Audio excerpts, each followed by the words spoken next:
Hello, good morning. I cannot hear anything here.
Mm.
Good morning, everyone.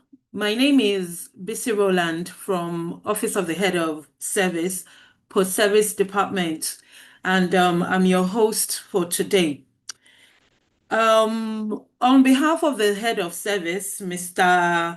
Shuaib Bodeagoro, our Permanent Secretary of Public Service Office, Mrs. Sukomi Oyebola, and the Director Post Service Department, Mrs. Dorodola Olushola Bukola, I welcome and acknowledge all members of the Association of Lagos State Retired Heads of Service and Permanent Secretaries, our esteemed retirees, and serving officers on the call. Good morning and thank you for joining. Oh yes, Ramadan Kareem and a blessed and holy Lent to us all. Our topic for today's webinar session is the Golden Years Screening Checklist, a health passport for annual health checkup. And we have with us a seasoned doctor, Mrs. Olufunmilola Mojoyinlola. She's a force to be reckoned with in the realm of women's health. As a consultant gynecologist and board certified lifestyle medicine physician with over 20 years of trailblazing expertise, she has transformed the practice of preventive medicine into an art. Her entrepreneurial acumen shines as the founder of Smooth Feminine Consult, Gyno Glow with Dr. Mo, and ABO Care Initiative.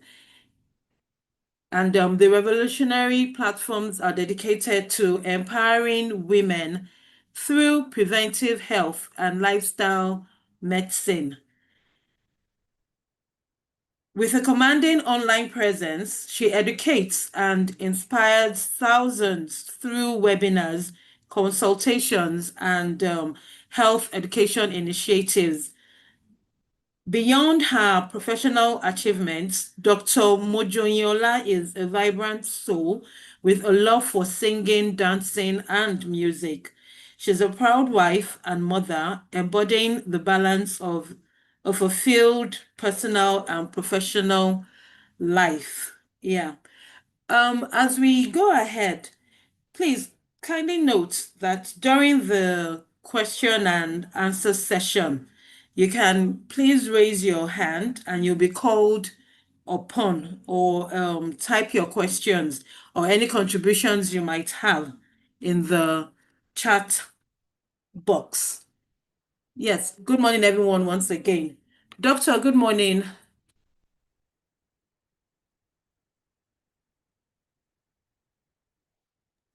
Good morning. Good Yes, good morning. morning. Yes, thank you for joining us this morning. You can please go ahead. All right.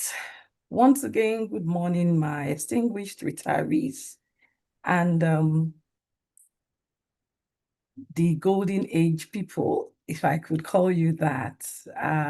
I've been introduced, and I'm sure that quite a number of people that have been wondering what is a gynae just coming to talk to us about golden years.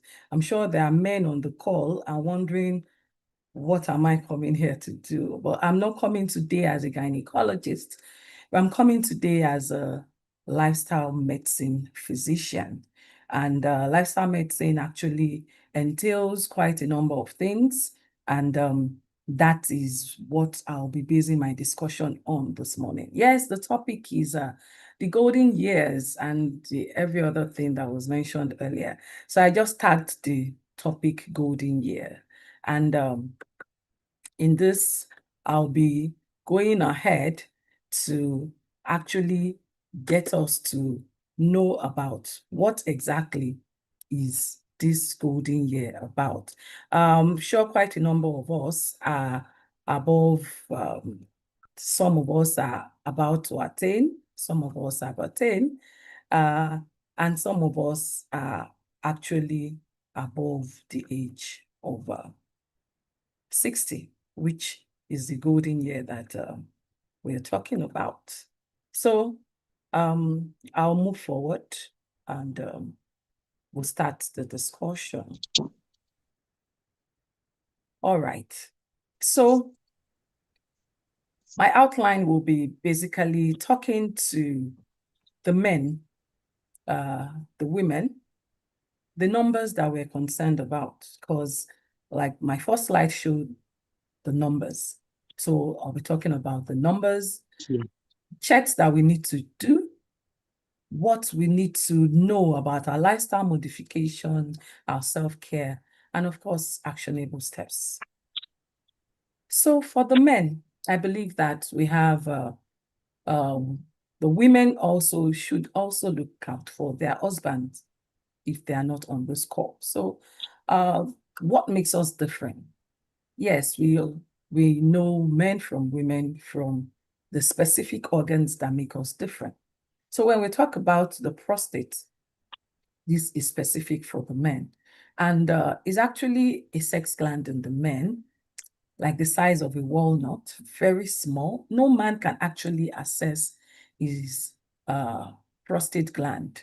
And because of the position, it also takes a good rectal examination to get to assess the prostate because of the position. It's below the bladder and it wraps around the urethra. So that's just a bit of the location of this precious gland. And it's this gland that actually makes a man a man.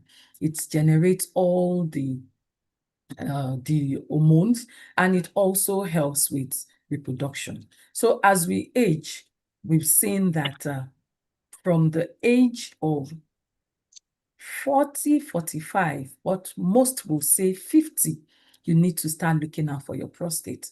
And it's been seen that there's about 1 in every 4 Black men above the age of 70 come down with issues with prostate, which may even come up earlier for some men before they get to that age. So every man, once you're above 50, should look out for your prostate.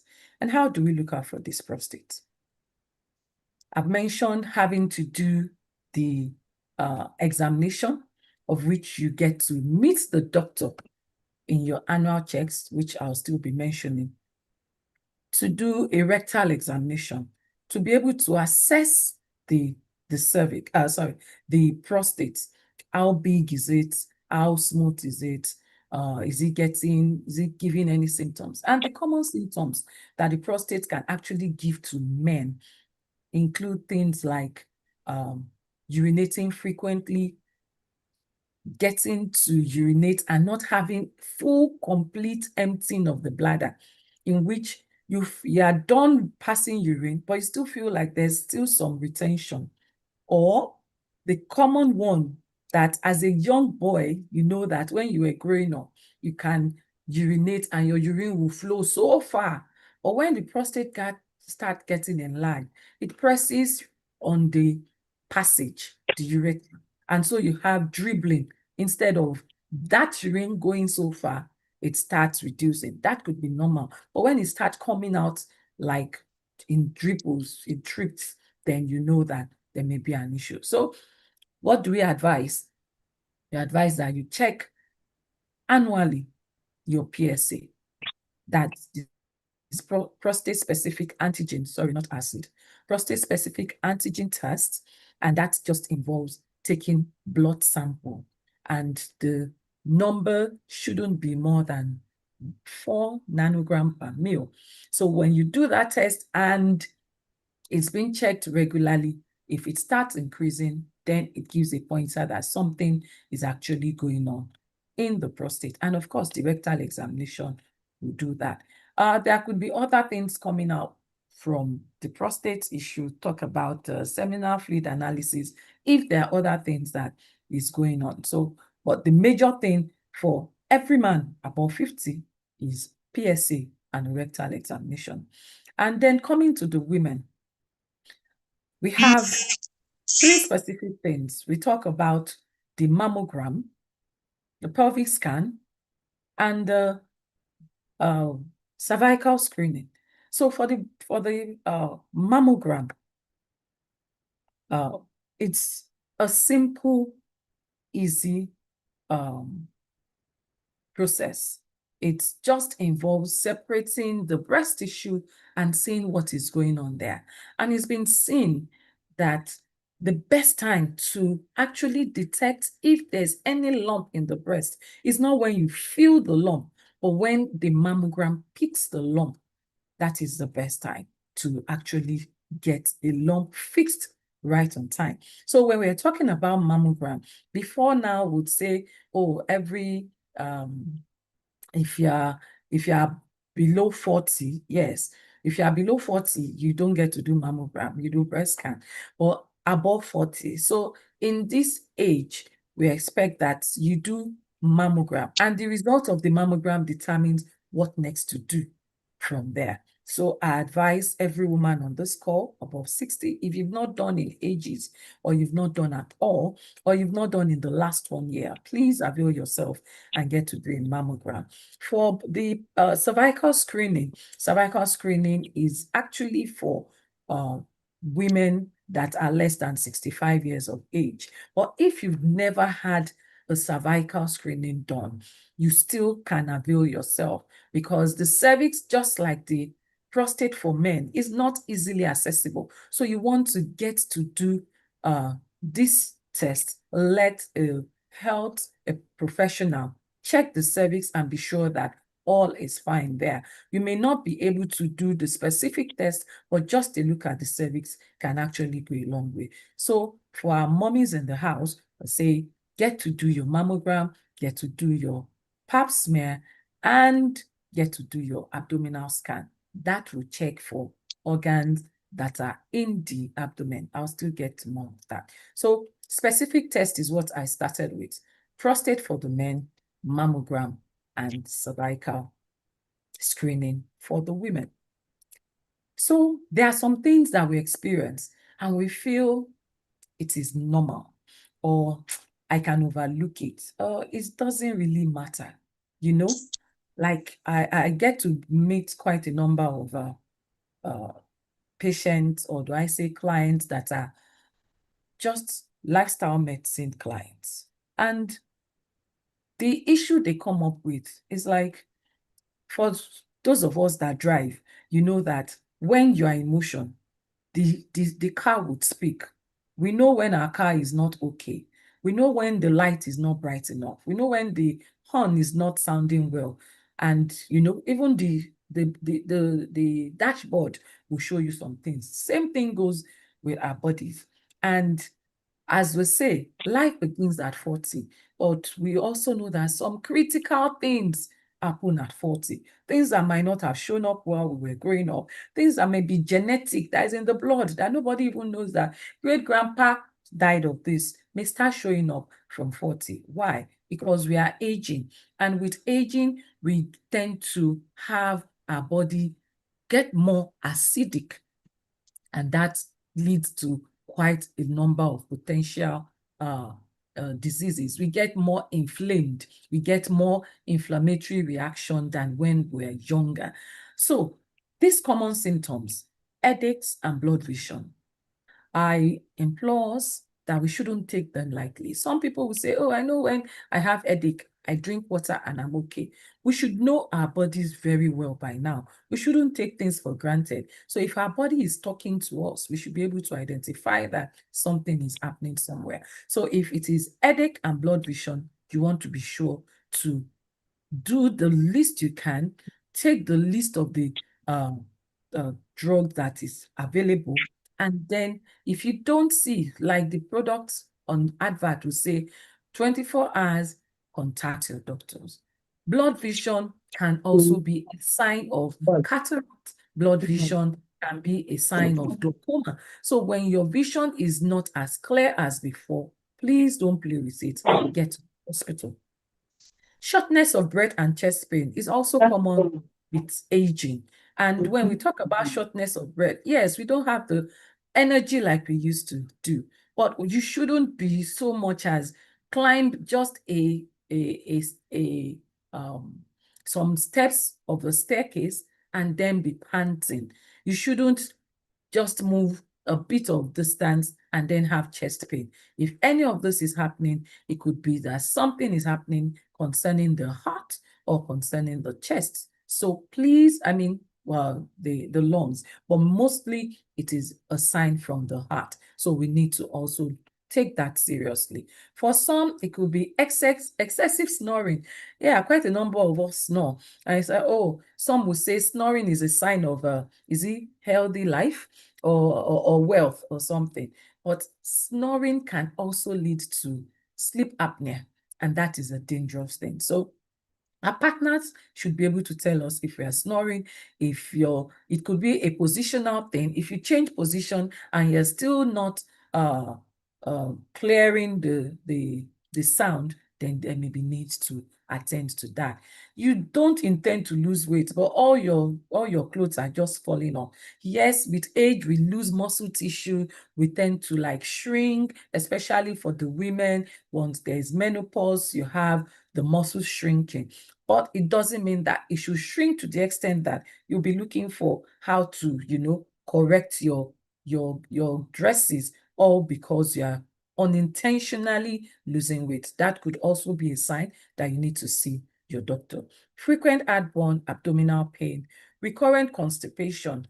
Please, please, please, at this age, we should not play with constipation because there is risk of colon cancer. So we need to make sure that we are moving our bowels. And what do I mean by moving our bowels? It means that no day must pass, 24 hours must not go by without you visiting the loo. You must always pass out feces at least once in 24 hours. If you are not getting that done, then you need to attend to your food, your water intake, and so many other things. Please, at also this time, we need to be looking back at us too. And someone will say, what is that? How important is that?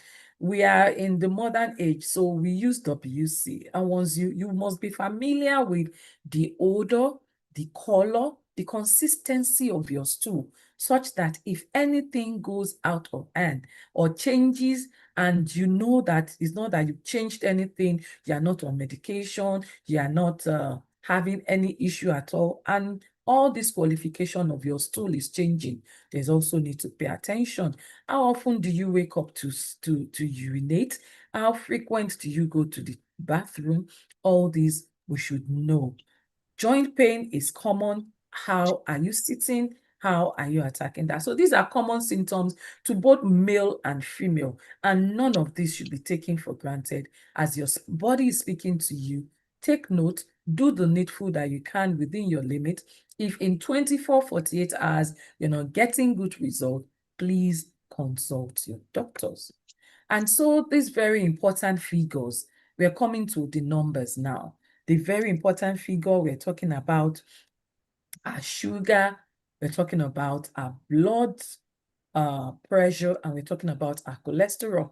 So cholesterol, what has the number got to do with cholesterol?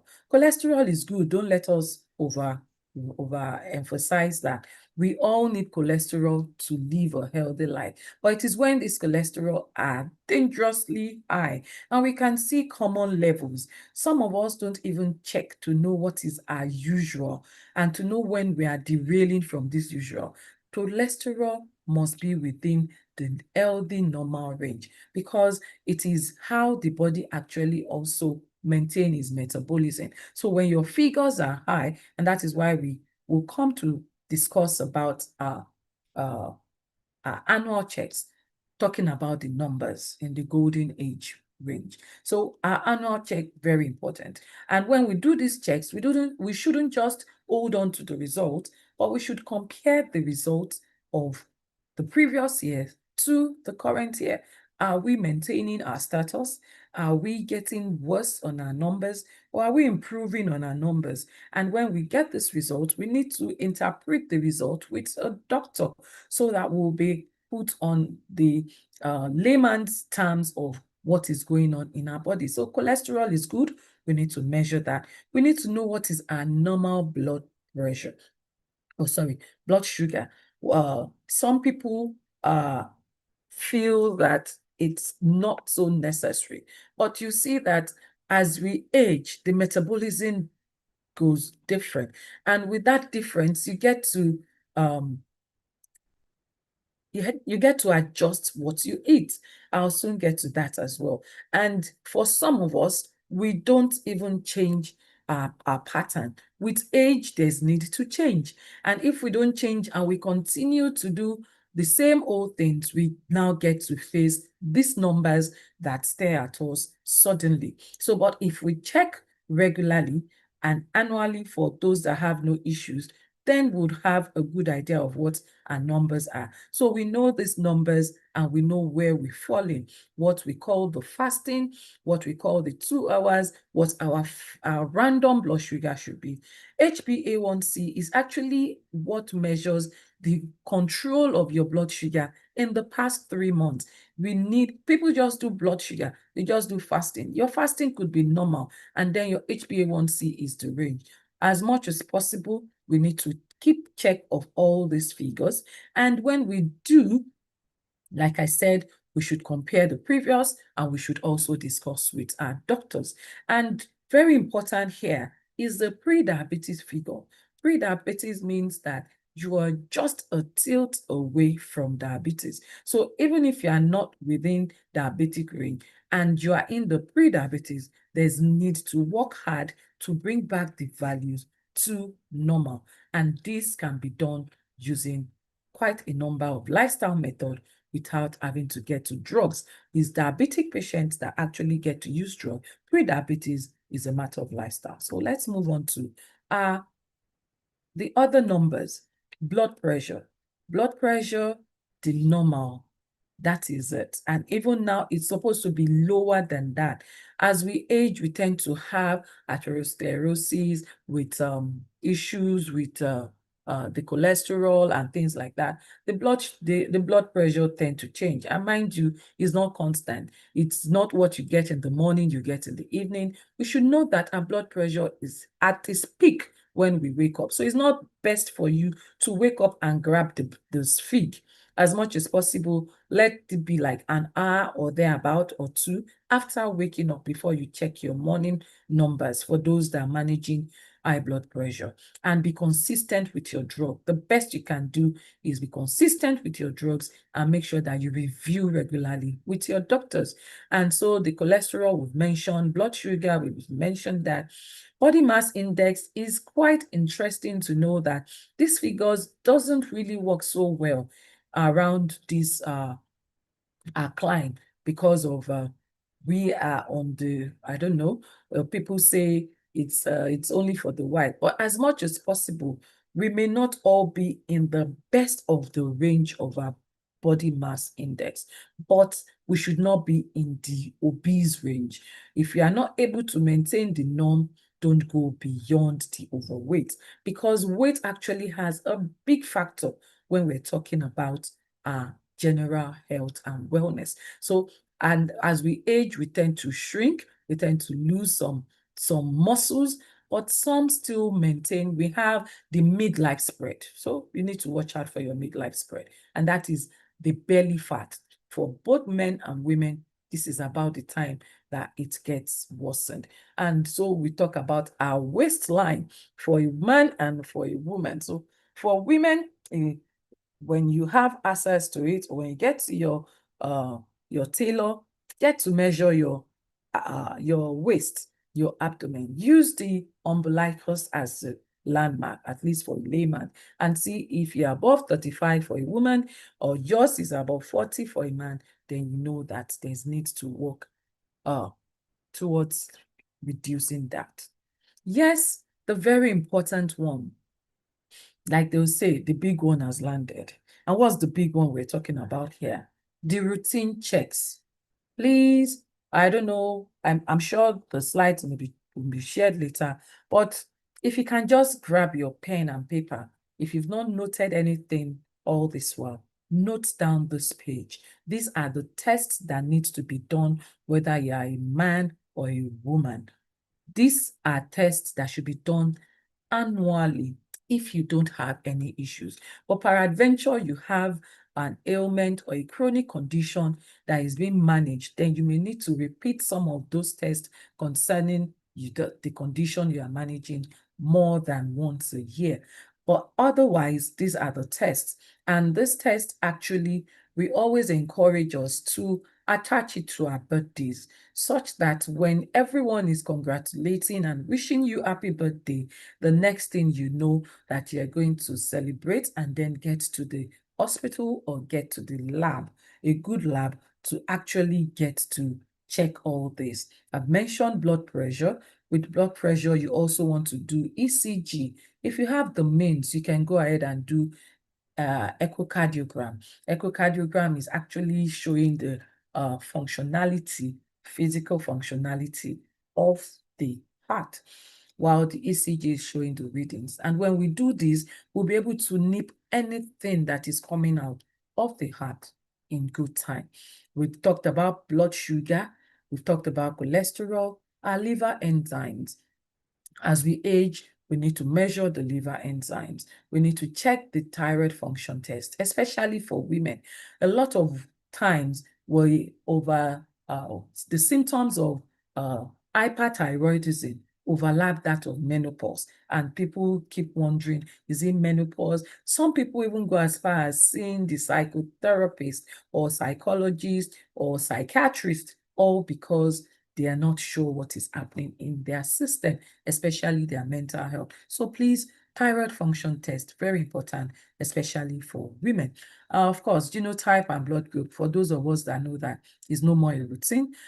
Chest x-ray, that will show us what is happening in the lungs, very important. And for hypertensive patient as well, you have to see the heart. Is the heart getting more enlarged than usual? The stool test, I've mentioned that earlier. Always have a look at your stool. That is your own personal test. But annually, get to submit your stool for other things that could be in there. Urine test is also important. Will show us the pH of the body, would also help to show some other things that could show up in the urine. The urine test could be a pointer to so many things, so we should not take it for granted. Colonoscopy is when we look into the anus, into the GI tract through the anus, because like I said, still in relation to the stool test, we need to be sure that nothing is happening in there. There's possibility of colorectal cancer. There's possibility of diverticulosis, diverticuli. There are so many things there could be polyps. Quite a number of things could be happening in there. Yes, so annual check for above 60, colonoscopy should be it. And then we talk about ultrasound scan for the men and for the women. The scan will show us what is the liver, physical state of the liver. It will also show us the physical state of every other organ. For the women, it will show the uterus, how shrunken it is. It will also show us the kidney and everything in their growth state. Of course, renal function tests show the functionality of the kidneys, and very important because it's especially for those that are managing other chronic conditions, especially blood pressure, high blood pressure. Renal function test is a must annually. So I hope that as much as possible, we've listed this. You know that before this, we've mentioned for the men, PSA, and for the women, we've mentioned the mammogram and the pap smear. So moving on quickly, we've mentioned all these tests. We've mentioned things that are likely to show up there. We've mentioned things that could actually go wrong if we don't go after them. But I would want to now take us to those things that we need to do, like I've been introduced earlier, and I reintroduced myself as a lifestyle medicine physician. And with that, we deal with 6 pillars of diet, sleep, exercise, maintaining our mental health and numbers, and also avoiding toxins and social connection. And I believe that as a senior citizen in the golden age, we have some things that we need to also look out for. And apart from the numbers, there are things that are expected of us. Life begins at 40, and so a lot of things must change about us by the time we click that number. And now that we are even much more above that age, and things are not the same as when we started off as children. So I'll just quickly run through a few of those things. Talking about our diet, there are so many things. We say you are what you eat, but you are what you put in there. So as we grow older, in this golden age, we need to mind what goes into our system. You know, we'll be monitoring those things, doing the test annually. But what you actually do the rest of the days of the year will determine the result of the tests that you will get. So we're talking about things like your fruits. We're talking about how often do you eat fruit? 3 to 5 times a day. That is what is minimum 3 times. Okay, if you're not eating at all, at least once. Let there be fruit, let there be vegetable in your meal at least once a day. That will aid the bowel movement, that will help your stool to come regularly and prevent the colorectal cancer that was mentioned earlier. We should lean towards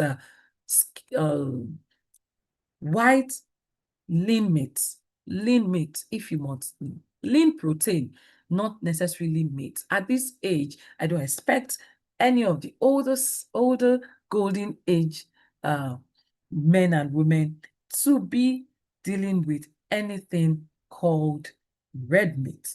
As much as possible at this age, we should go toward the lean meat. And the lean protein we're talking about here, we talk about fish, we talk about some people like snails. If you like mushroom, those are good ones. If you must eat anything red at all, please let it be the lean goat meat.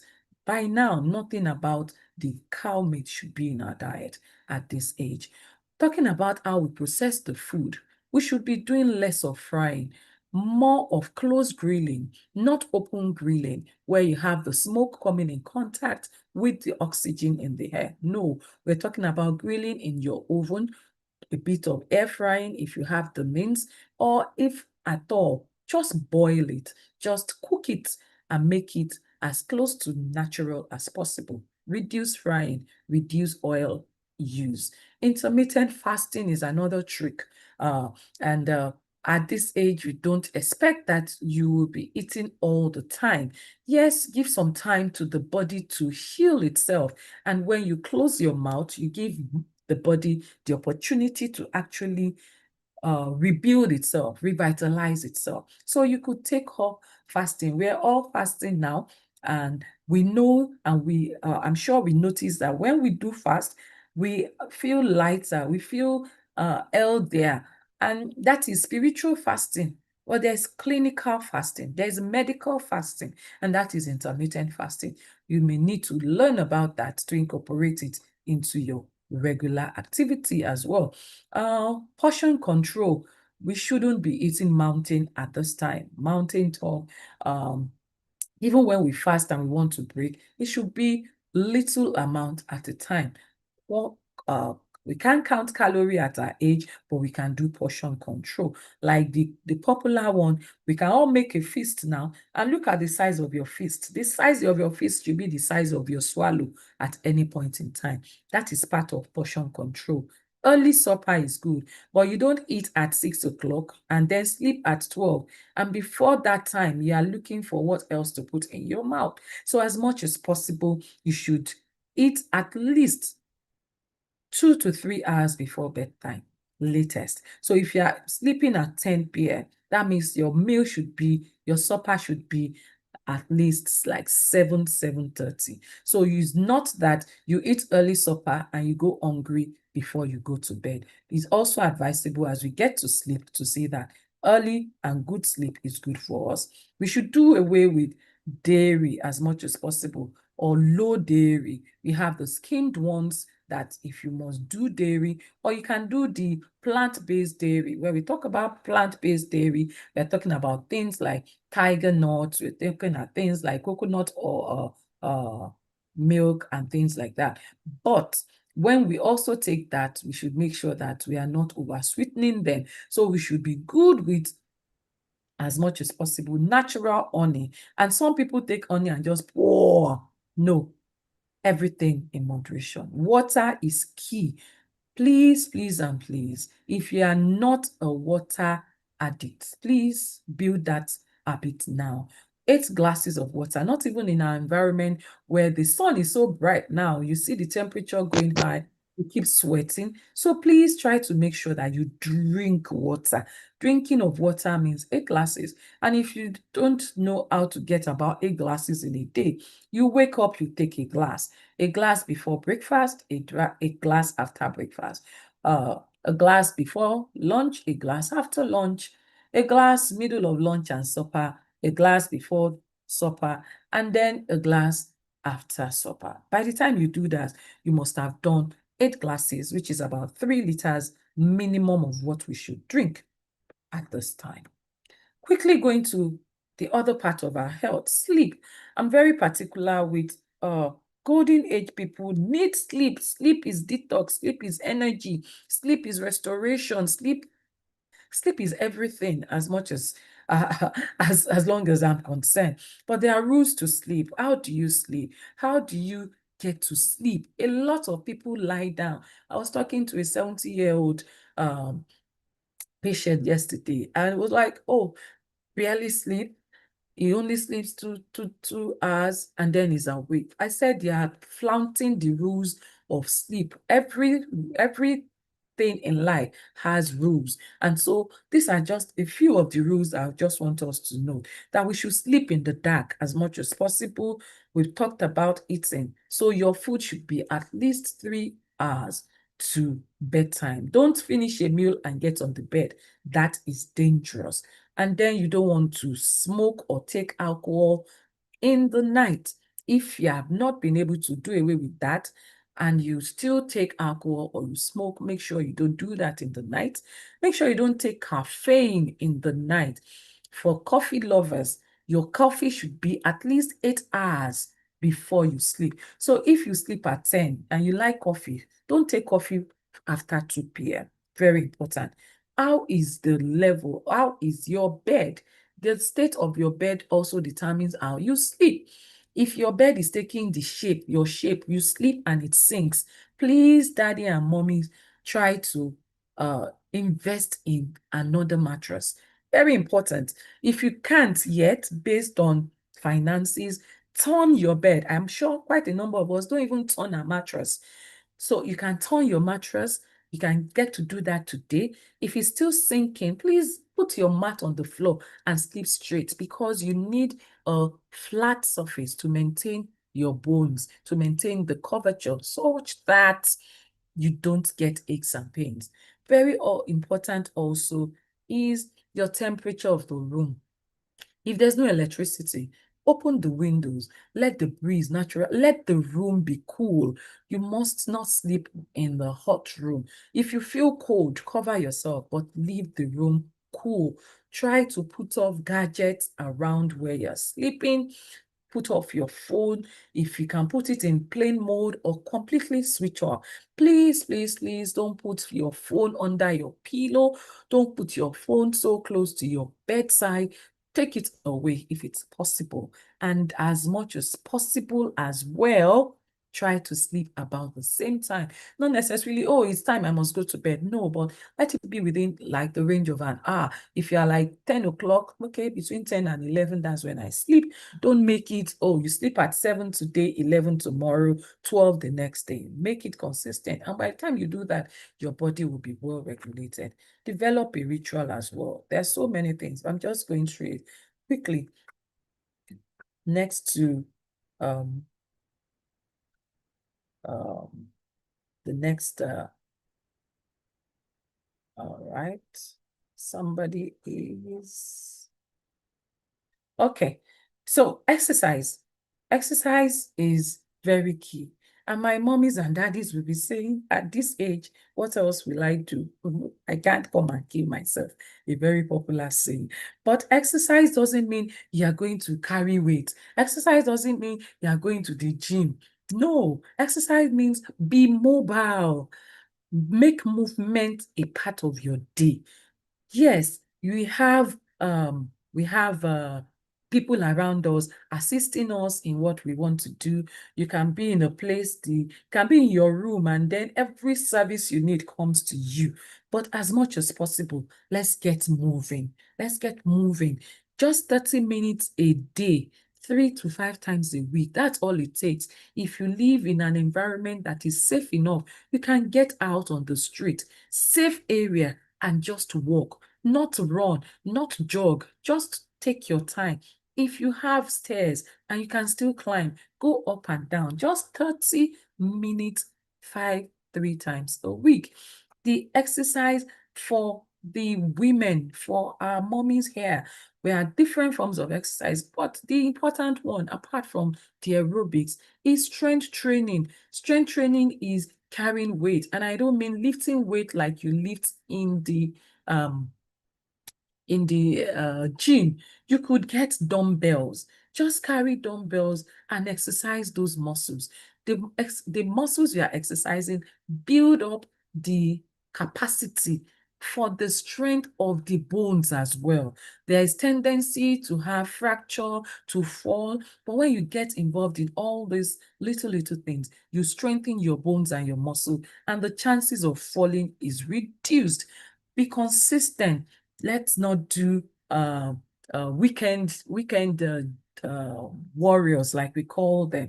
It's only on weekends they have time to do that. Let's move more and sit less. By now, we have been sitting almost an hour. In the next, within 5 minutes of an hour, just stand up.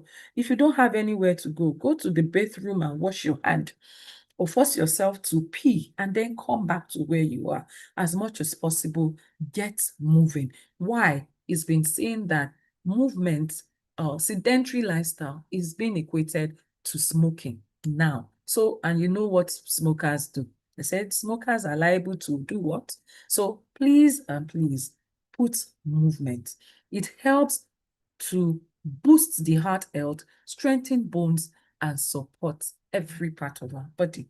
Don't take shortcut. You can even, if you receive calls, stand up and pace up and down the room. There are so many things we can do to incorporate this into our lifestyle. Talking about stress. At this time, some of us are just retiring. We are yet to get into the flow of what it takes to retire, to stay back at home. Some of us are like, oh, what next do I want to do? Some are already in some things that are not yet bringing back profit. And some are anticipating this next phase of life. So stress can come. It could even be stress of grandchildren. It could be stress of children. Whichever way and in whatever form stress comes, please, let's manage stress. The worst thing that happens with stress is cortisol. Cortisol and adrenaline. These are hormones that trigger so many other things that are not so nice to the body. So you want to maintain your stress level. And you wonder, some people, like I said, they say they're sleeping, but they're just lying down there, closing their eyes and thinking the whole world, what will happen. So manage stress. Learn to say no. Yes, there will be parties, there will be invitations. Know your body and know when you can do and when you cannot do. Don't push yourself to the extreme. Take time out for social activities. At this time, you should reconnect old girls, old boys, old schoolmates, church and mosque friends, old colleagues. Just make sure you are in contact with nature. We have these blue zones in the world. We call them blue zones. And there are not so many presently. They are still searching for more. And these blue zones, they found out that the people that live in the blue zones, They don't die earlier than in their 80s. They go well into their hundreds. And they started searching them out. What actually happens there that gives these people longevity? And part of what they found is this social connection. Social connection is important. Unfortunately, the social media has taken over social connection. We get everything done online, like we are doing virtual now. Yes, but you must make time to do personal, physical connection. Yeah, very important. And please don't suppress your feelings. Seek for help. If you think you are being overwhelmed by one issue or the other, know that the world is not on your shoulders. As you're going through, others are going through it. Learn to have some support system and make sure you onboarding as much as possible. Don't be a perfectionist. At this time, if you were before, nobody can do this for me. I can do. No, you can't do. You are not God. You can't do everything. You must learn to know your limits, learn to hand over things to others to assist you with, and learn to look away even when it's not done the perfect way. So don't try to be a perfectionist. As much as possible, appreciate when people do things for you, even at this stage. And you can, as well as you're managing stress, take time to listen to music, meditate, dance. Interesting. Dance. I talk about grounding and earthing. This is still part of connecting to nature, connecting socially. We connect socially to individuals.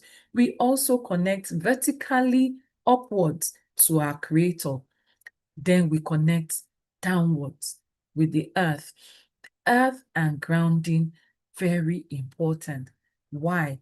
We are electrical beings. We have, for those that did science, we have 4G, 5G. We can't see the waves, the electrical waves. The same thing, the earth has its own electrical waves as well. And that is why for those that know building and all that, when we have tall buildings, they earth the building, put a rod such that when there is a thunder or something, that building is able to stand strong. The same thing when we do barefooted walking in nature, we are grounding, we are earthing. Our natural electrical waves is going in direct contact with that of the earth, and it does a lot. It helps boost our immunity. Some will say, oh, it's dirty, is this. We need to get into the earth and get dirty. Being dirty, putting our hands in there would actually help boost our immunity, increase our strength, increase so many other things. So if you have the opportunity, you have weekend getaway, you are free on some weekdays, get to the beach. If you have access to one, go to a park, put off your shoe, walk there, just get a bit in contact with the earth. It does a lot, I can tell you. There's a doctor in one African country. Since he got so much knowledge of this earthing and grounding, they call him barefooted doctor or something. He has not worn shoe in years, and he can tell you all the benefit is reaping from there. Please caution, caveat emptor. Let me tell us that if you are diabetic, I beg you, don't do grounding, because if peradventure you have a prick, you may not feel it. Please be sure you are not diabetic before you do grounding or earthing. That is caution to take note of. All right, and I'm about rounding up now. Self-care, self-care. Yes, at this time, quite a number of the golden age people will be like, oh, yes, I want to take care of myself, but you have other things that distract you. But please, I tell people, if there's anything you want to do at this time, be selfish. Be selfish with your health, be selfish with your care. Nobody can love you as much as you do. So you must love yourself enough to do this self-care. Do you take time out for yourself? I know some of us are into other things even as we have retired, but do you take a me time? How often do you get to do that? Do you at all get to stay and meditate? You know, some people say meditation is only spiritual. There's medical meditation. It helps to cool down, calm down, bring down all those bad hormones and releases the happy hormones, the good endorphins that make you calm and happy and relaxed. So you can take just 5-10 minutes a day, blanking your mind to every other thing and just looking inward. If only to just look and stare at the sky and say, thank you, God, for my existence. Do you, peradventure, go for massage? You know, we are talking about self-care and talking about having to maintain and then checking up our numbers. Massage is not luxury. Spa experience is not luxury. If it is possible, it should be a regular routine in our day-to-day activity. Even if it's once a month, just walk into a spa, let them give you a good massage, get into a sauna, let heat therapy be applied so that you can sweat out those locked up toxins and release off everything that may actually want to be an issue in future. It helps to boost our immunity. It improves our mental wellness. You know, at this time, even for women, there's brain fog. You enter into a room and you're like looking left and right. What did I come in here to do? That's part of menopausal stuff. Could be brain fog. But you know that there's also what we call dementia. Dementia is loss of memory, more common in women than men. And there are things you need to keep doing. We need to keep learning. You can't stop learning. Please, as much as possible, don't feel I am done. I don't want to do anything just to sit. No, the more we don't exercise the brain, the more the brain goes into recession. So you need to keep working up the brain.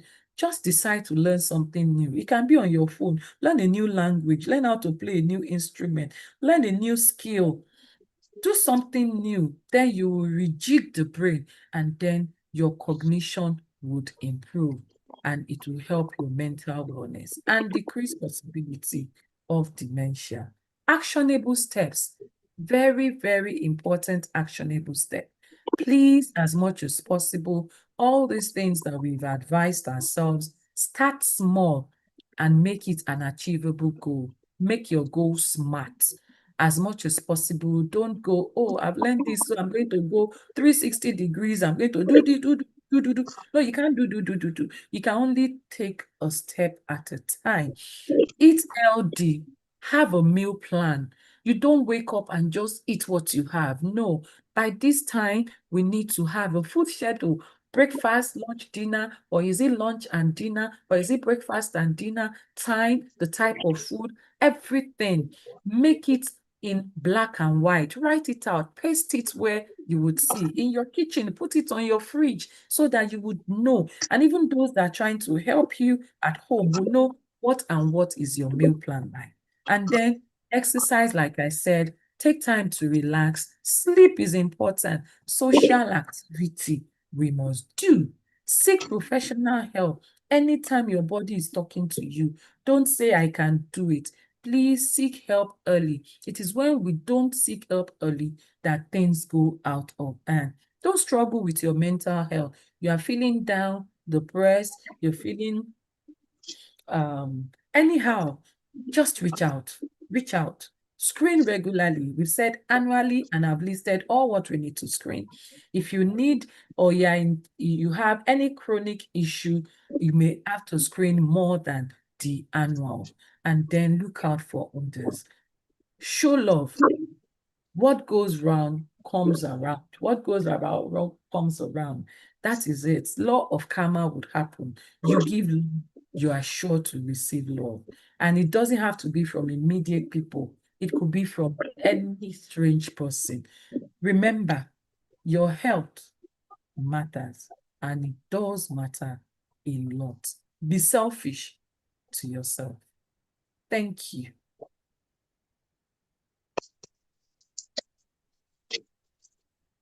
Thank you. Thank you very much, Doctor. That was a Thank you very much, Doctor. very insightful presentation. Much enlightening. Yes, thank you everyone for still being on the call. We have a large crowd today, 115. That's very good. 115. That's very good.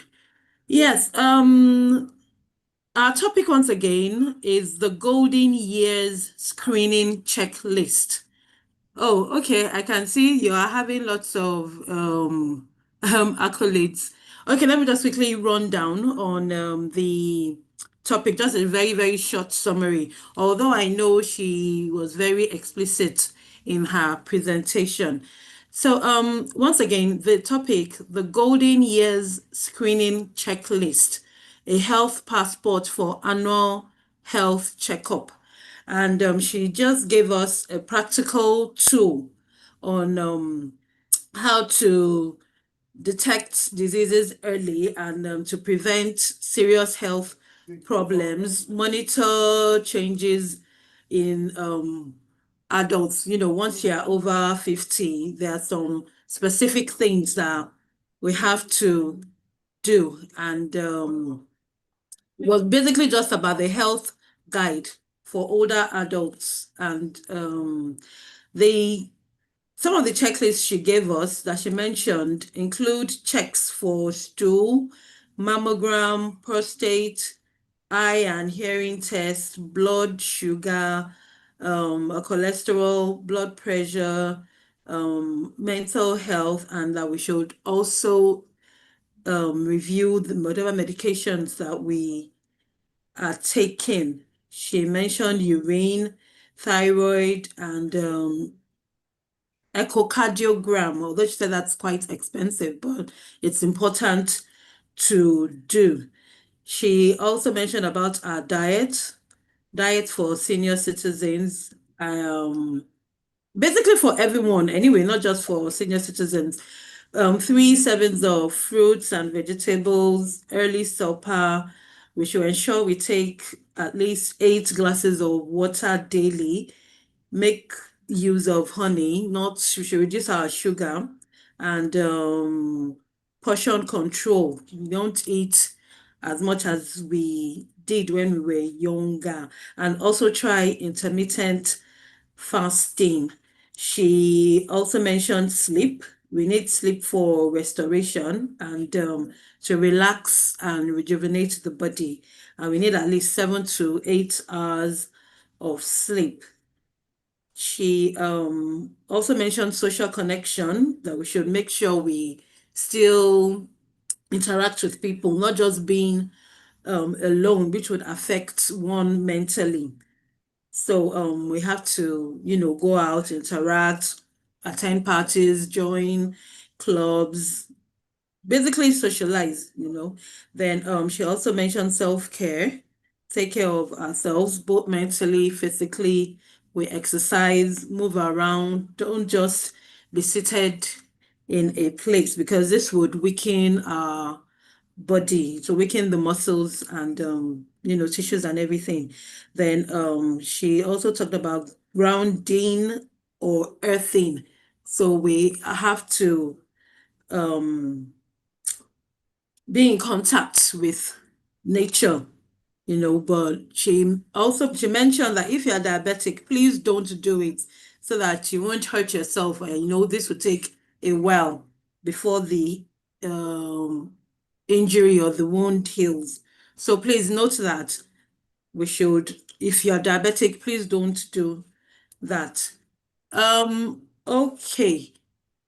Thank you, Doctor, once again. So please, if we have it's time for our question and answer session. Like I said earlier, if you have any questions, please raise your hand and you'll be called upon, or you can put your question or contribution in the chat box.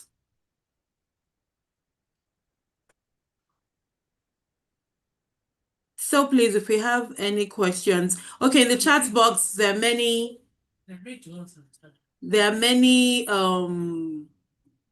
commendations on your presentation. So someone says, great job done. I'm not finding it easy to sleep at night. I may be on the bed early, but not sleeping on time. So Dr. Bliss, can you take that? Okay.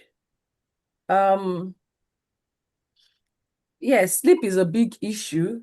A lot of people don't know that sleep is an issue, but it is. And there are the rules to sleep. So this person that is on the bed and not sleeping actually appreciate the fact that he's not sleeping. But some think they sleep and they actually are not sleeping. There are a lot of things that could be a factor. It could be the person's food. If I go back to that slide, you will see it could be the food, it could be the temperature, it could be the bed, the surface that the person is sleeping in. It could be the lightning. We're supposed to sleep in the dark.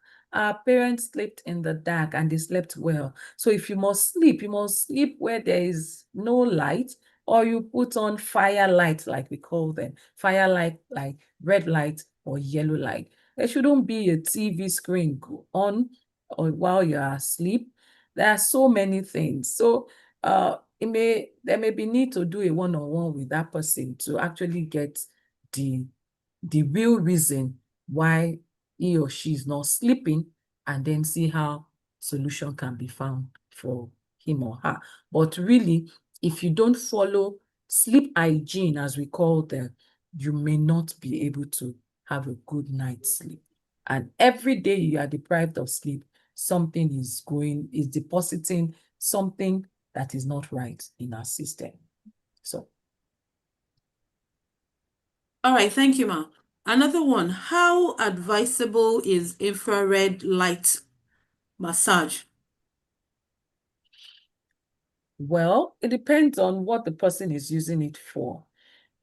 Infrared light alone, not being a massage, is a good therapy. Being exposed to infrared light, it's a therapy on its own. It helps to boost immunity, helps with regeneration of cells and things like that, and healing in different forms. But when there is pain, I guess that person is probably using the infrared light for pain, because you can use it for so many things. It actually helps. The thing about using our lifestyle modification in preventing or managing issues is that they actually take a while. So you don't look for magic. They are not drugs. So if you are using infrared, it is safe to use infrared light in managing pain or any other form of discomfort as prescribed by a specialist, not just that you buy infrared and just apply it anyhow. So it's safe enough, it can be used. All right, thank you, ma'am. Can we have a copy of the recording? Yes, I've put it in the chat box already. Yeah, you can watch this session on YouTube. We are streaming live right now, but after we are done, you can always go back to YouTube. The channel is Retirees Cooperative MS. I'm typing it in the chat box now. I've done that already, but we'll send it again. So you can watch it again on YouTube, and the slides will be sent to the retirees platform. So Mr. Aliru Lade, I hope that answers your question. Okay, thank you. Another one, kindly shed, Doctor, this is for you, ma. Kindly Yes. shed light on pains at joints in old age and how to manage it. Yeah, for pains at joint in old age, I wouldn't know whether it's a man or a woman, but I can almost always say is a woman. And it's because it's women that that go into menopause, is women that have issues with pain. And that happens because we have actually increased the weight of what the body has known to carry before. So part of the therapy to Hello? reduce pain. Hello? Hello, sir. Hey, I'm very sorry to interrupt. I just want to add something to what she's explaining. I'm very, very sorry. Sprained neck and the shoulder area that doesn't go off quickly, even after massaging and applying and taking a pain reliever. So I just wanted to add that to what she's talking about. Thank you. I'm sorry for interjecting. All right, sir. So for the women is more of postmenopausal. And as estrogen goes down, there's tendency for weakening of the bones. And that is where strength training and exercise come in. It's not to harm us, but it's to help build the bones. Yeah, supplements come in well enough there as well. When we're talking about supplements, good ones that could help with bone strength and capacity, vitamin D, calcium, and things like that. But when you have the pain, you may need to first, if the pain is so chronic, you need to first do an x-ray. Let's be sure that it's not something that needs to be managed by the orthopedic surgeon. If it is not a serious case that orthopedic needs to handle, then we can start talking about other mode of managing pain, talking about positioning, talking about whether you are sitting well, whether you are sleeping well, as in the position you lie, you take when you're sleeping. I'll tell women you need to sleep with 3 pillows. And you'll say, how do I sleep with 3 pillows? A pillow for your neck. We don't sleep with head pillow. We sleep for neck pillow. We have pillow for your knee, and that helps to prevent the hip and the knee pain. You have the pillow for your waist to support the curvature. So 3 pillows for women. Men don't have our shape, so they don't have issues with all the 3 pillows. And then you may need to apply either ice or heat, depending on whether it's chronic or active. You may need to have some massage. That is after you've seen that it is not anything severe with the bones. And then you may now have to be doing some other things. Weight loss is part of what will heal that pain as well. No matter what your weight is, it may just be heavy for your bones to carry at this age. So there are quite a number of things to do to relieve the pain for the women. And for the shoulder pain, it may just be how you sleep. Like I said, there are rules to sleep. So you may be using the wrong pillow. You may be sleeping on the wrong mattress. You may be sleeping the wrong way. That is very important. And that is why some people do wake up with neck pain, shoulder pain. So your sleep pattern and method is very important. Yes, even if you go do massage, go do all the things possible and use the painkillers, the source of the pain will still be there if you don't address it, and that is your sleeping position and pattern. So I may not be able to answer all at this time, but at least that you need to know and seek how to get the solution to the sleeping position and pattern. And the pain relief also apply, just like I mentioned for the other joint pain. You need to put ice pack. You need to do more than pain relief.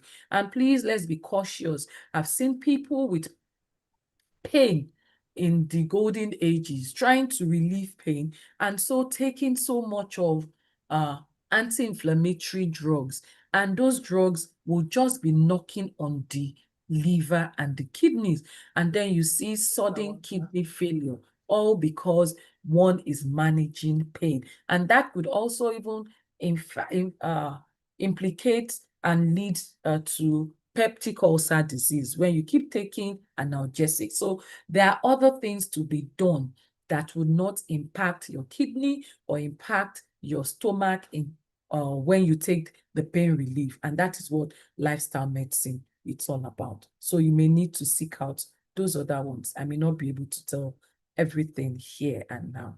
Thank you. All right, thank you, Ma. Olayenmi Oni. Sorry, I don't know if it's a Mr. or a Mrs. Can you please go ahead? Unmute yourself, please. Okay. Thank you very much. Okay, good morning, ma. Good morning. Thank you, Doctor, for your lecture, and it's been very insightful, lots of takeaway. I have two questions. The first one has to do with sleep. Does sleep in the daytime, like a siesta, count towards sleeping well?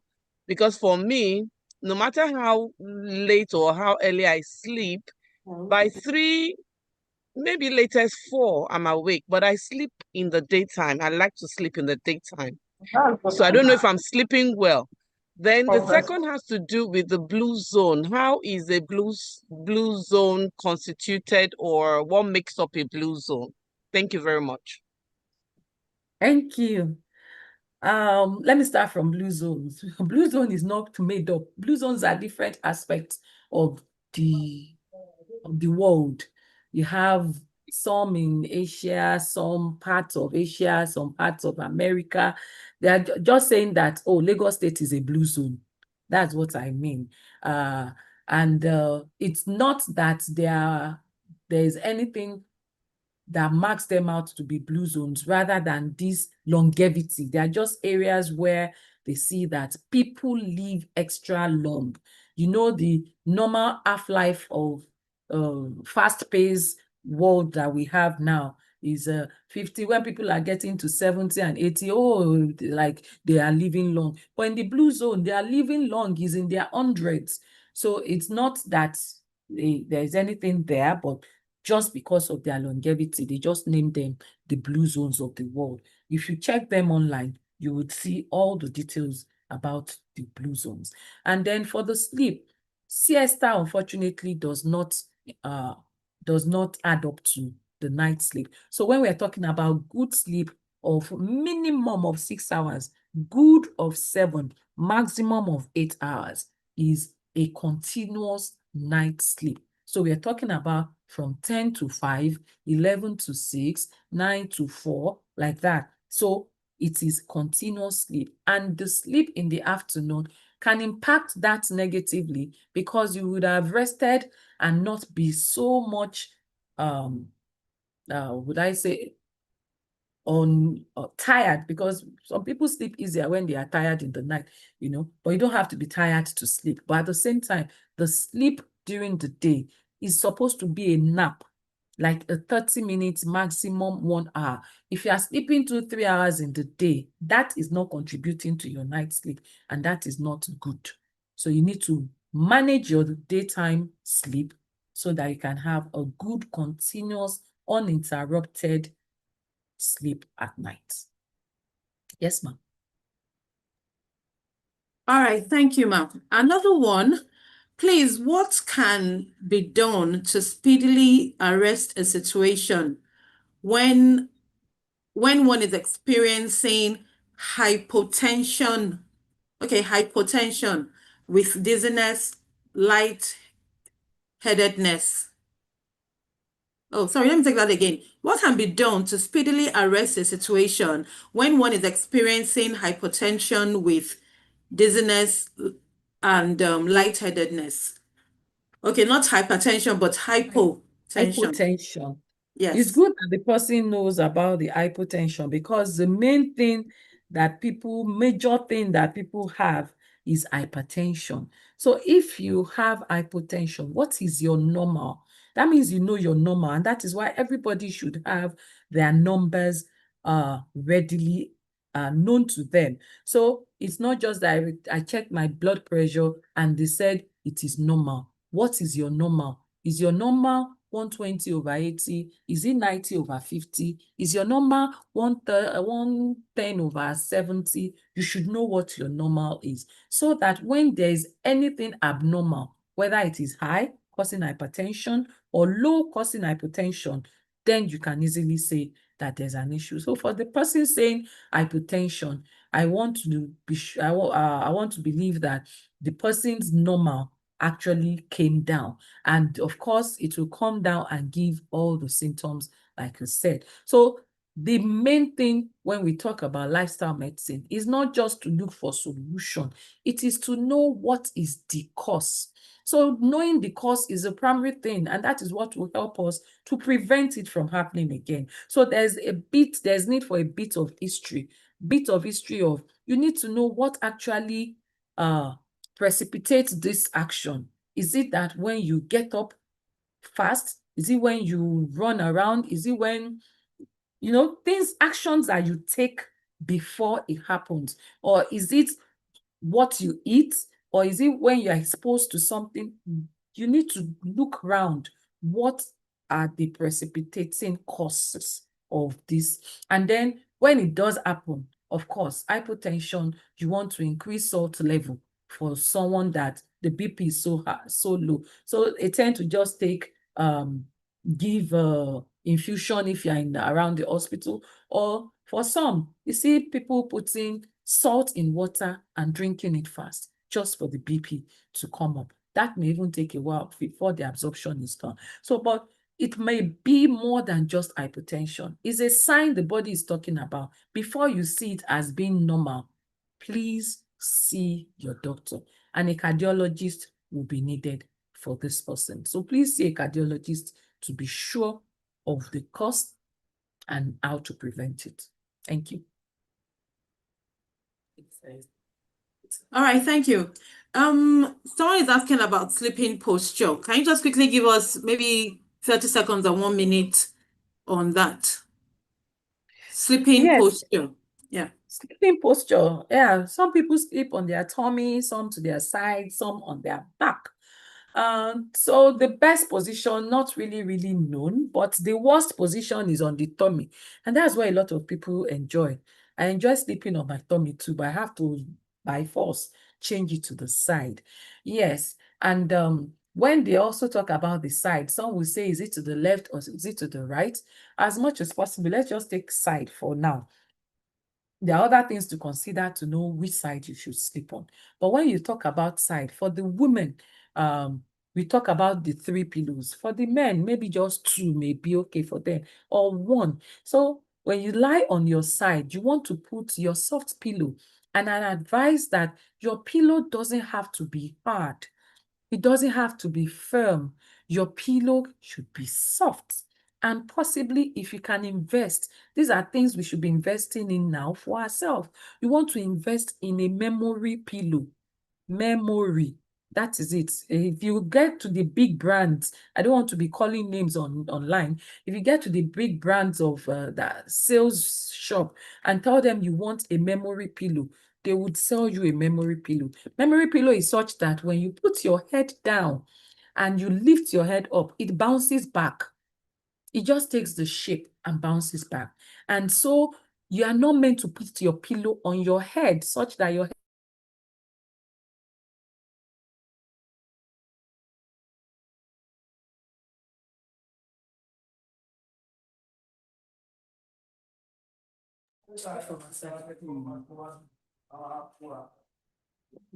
Hello, doctor. Are you still there? We can't hear you anymore.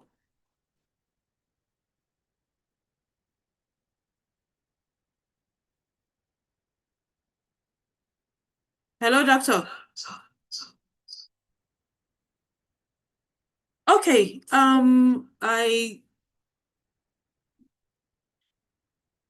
Her contact is 0909 392. I think it's from you. Sorry, let me take that again. 0909 392 9402.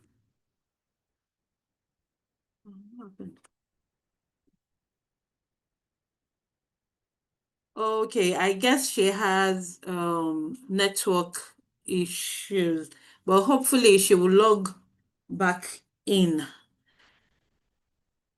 Let's have the number again, please. Okay, 0909 392 9402. 9402. I've put it in the chat box in Better. case God bless you. 0909 39 3, 9, no 2, 9, 4, 392 9402. So please check the chat box for it. Okay. She say elsewhere to her. She's really done a good job. All right. We Oh, enjoy her.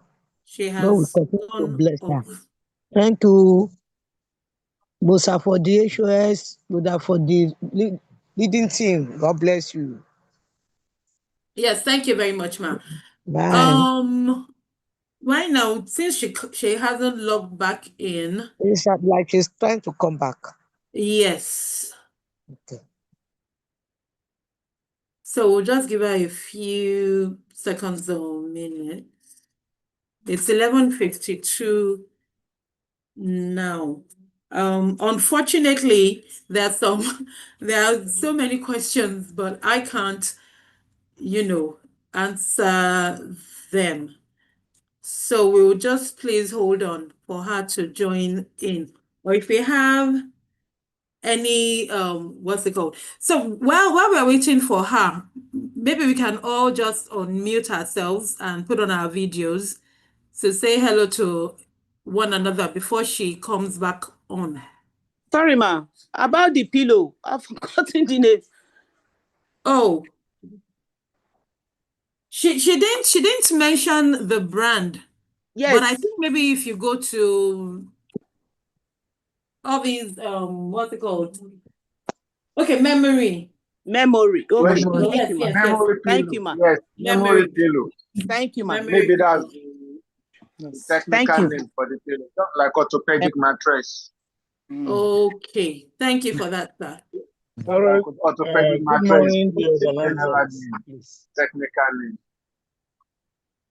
Sorry, ma. There are some questions that you are supposed to answer for us, please, because some people ask some questions concerning, where to do the checkups and what the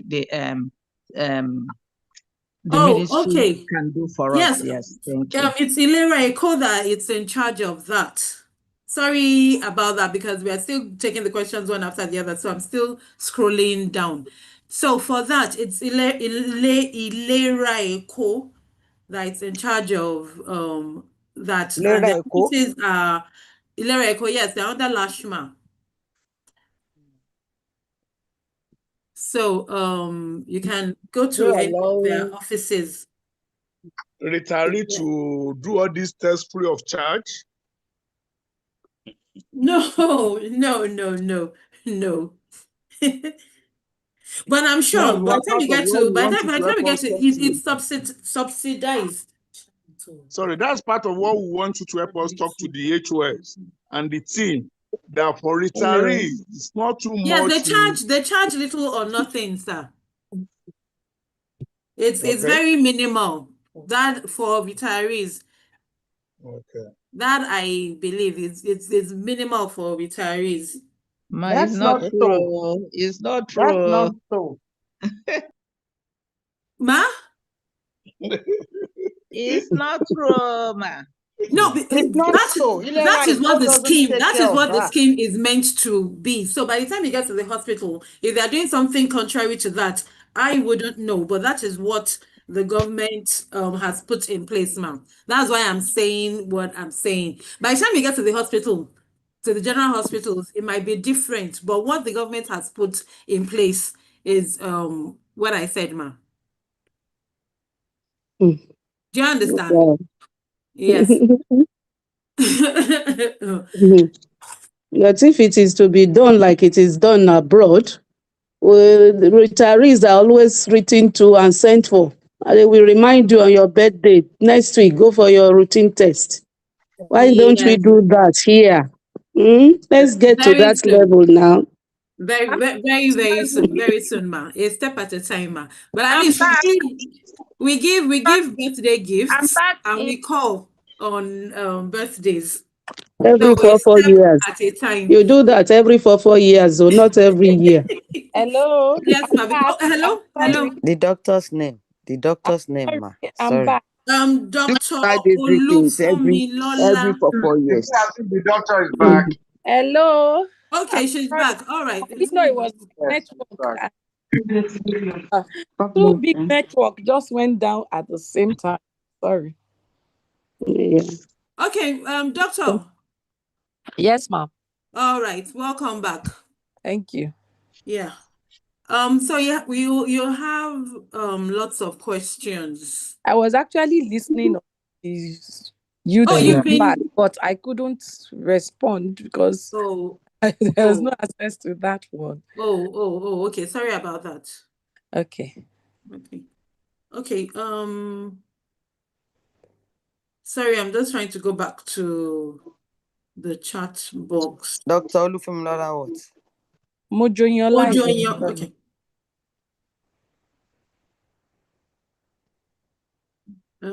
Sorry.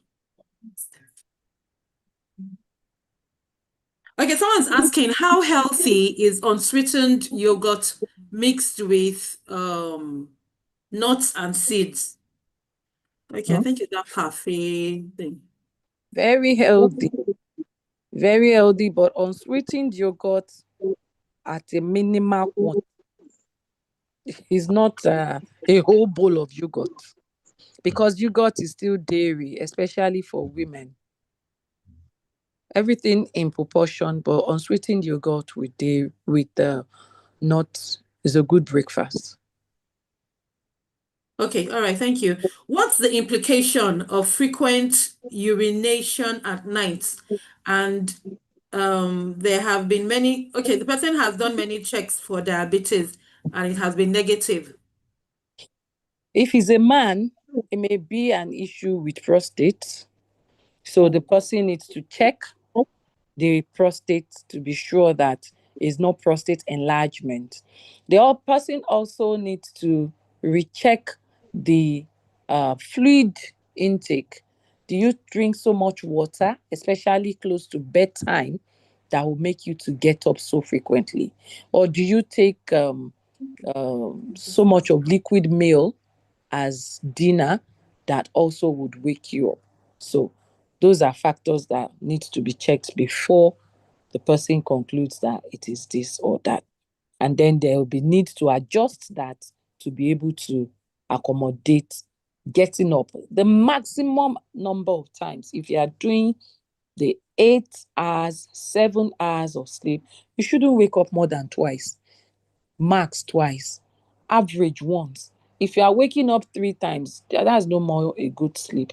And that the cause of urinating so many times needs to be attended to so that you can have a good sleep.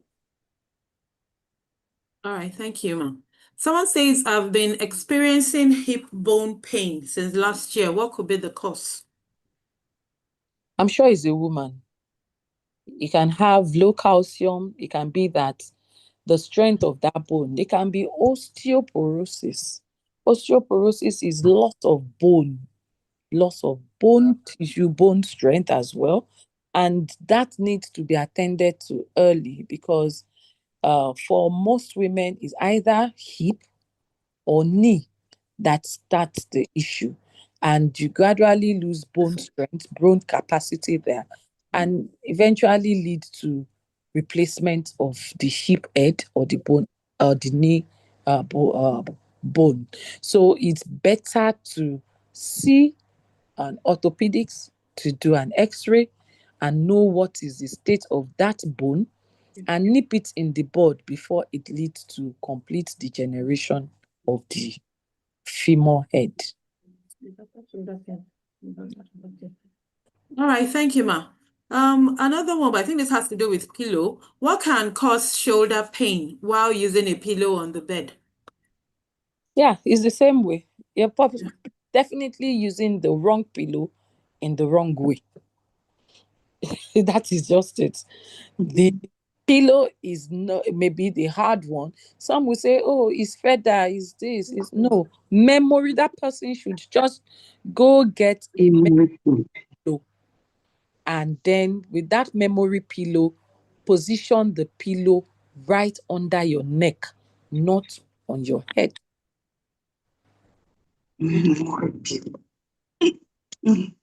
Okay, thank you, ma'am. How safe is honey in our diet?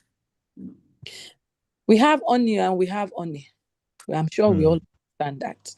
And a lot of people so believe in honey that they take even excess of it, like it does not cause any harm.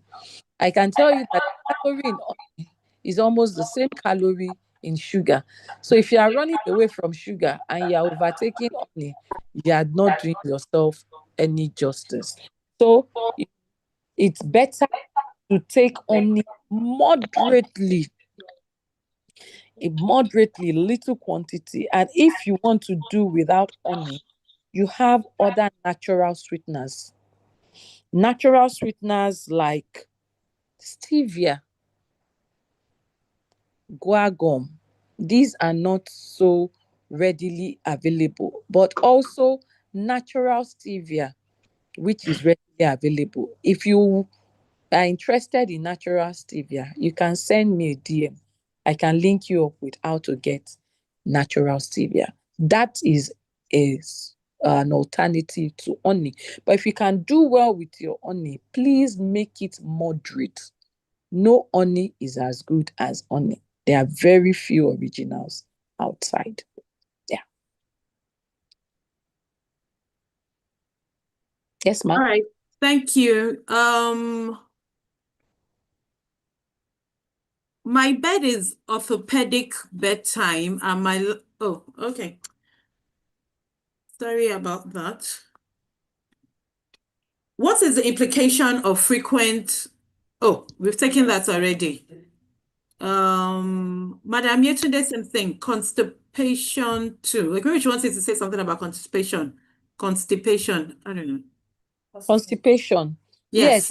I said it's bad, and you wouldn't want any golden age man or woman to be constipated, because when we get constipated, what it means is that those wastes that need to be expelled are gathered up in the uh, anal canal, and then they are reabsorbed.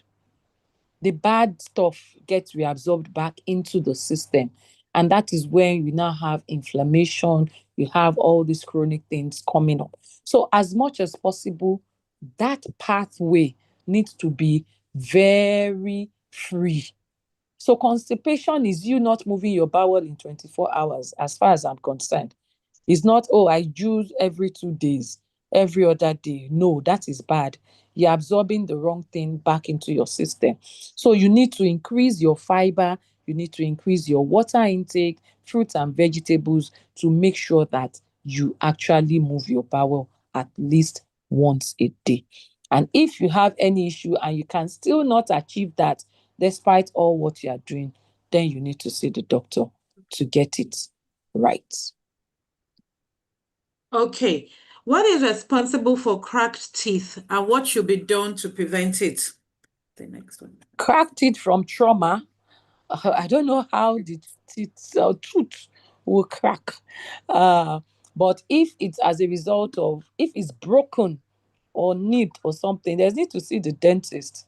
That can be an issue. And you have to be sure that your dentition is also optimal. At this time, you don't want any tooth to just get loose and be swallowed, or get to injure you in any way. So if there's any crack, please see the dentist. There may be need to truly extract that tooth and put an artificial one. Yeah. All right, thank you, ma'am. What are the risks and benefits of biopsy? Biopsy of what? Okay. Prince Kosoko Adeshegun, please, can you be more specific? So you let us know the risk and benefits of what biopsy on what. Okay, the next one. For natural sweetener, can we use dates? Yes, date is also a good one. Date has fiber if it is taken the way it is, but we tend to process dates. And we should also note that date has calorie. So for diabetics, Have to be careful. date is not the date is not the ultimate. Date is not oh, because it's date, it's plant, I can eat anyhow. No, everything is still in moderation. So date is good, but minimal use of date would also be good. All right. What's the best style or method of getting up from bed after sleep? Oh, gently getting up from bed. Don't just do what you get up and you stand. No, we've had people fall from sleep, from bed like that, or even slump. So you need to turn because you are not sleeping on your abdomen. Yes, that was where I was before the line. Oh, Well, okay. Yes, yes. yes. So you are sleeping on your side and you have your neck pillow, your waist pillow, and your knee pillow. The third one is actually knee pillow. And that knee pillow, you have some specifically shaped pillows for the knee, especially for the women. If you get to these shops, you will get them, or you can even look online and buy one. So that pillow is put between your two knees, and that is helping to support the knee and the hip at the same time. So when you want to get up, if you have not, done all the gymnastics that would have displaced all the pillows, you remove the pillows and then you turn gradually to the side and then sit up for some seconds. You sit To the beginning. before you stand. You don't just go from lying to standing.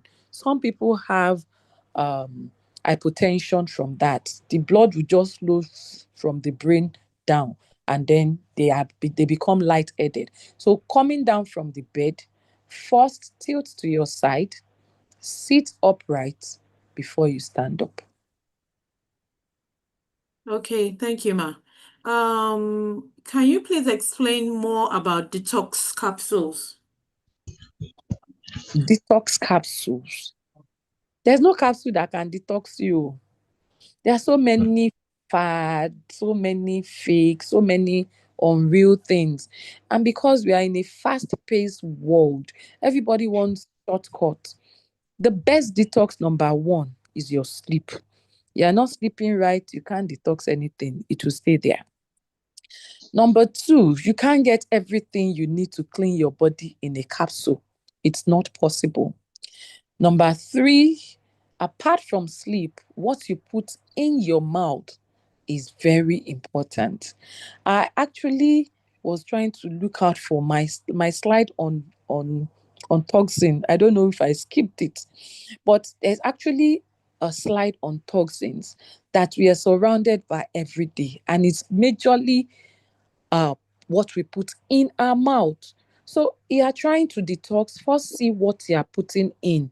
Are you eating it the right way? Are you getting it from the right source?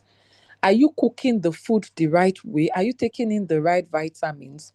Why do you want to detox what you don't even, you are detoxing with capsule and you are still eating the, in quote, cabbage or garbage as it were. So you want to make sure that everything you put in your mouth is healthy, is good. That is where detox starts from. You also want to be sure that you detox by going by exercising, by sweating out. You have to do things that will make you sweat, moving the lymphatic system. That is big detox. And those that can afford to go to a spa, get to be exposed to heat. Let the body be heated up such that you sweat out. Those are detox moves. Before you now say you're eating vegetables, you're eating fruit, you're eating well, you're drinking the right type of water. So it's not in a capsule, please. Don't spend money on things that would not work. You can't detox using a capsule. Thank you. All right, thank you, Ma. Mr. Akodu Kamardin.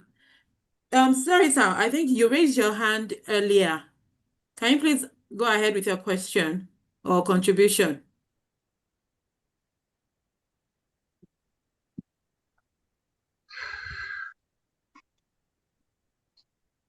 Okay, maybe he's not escaped.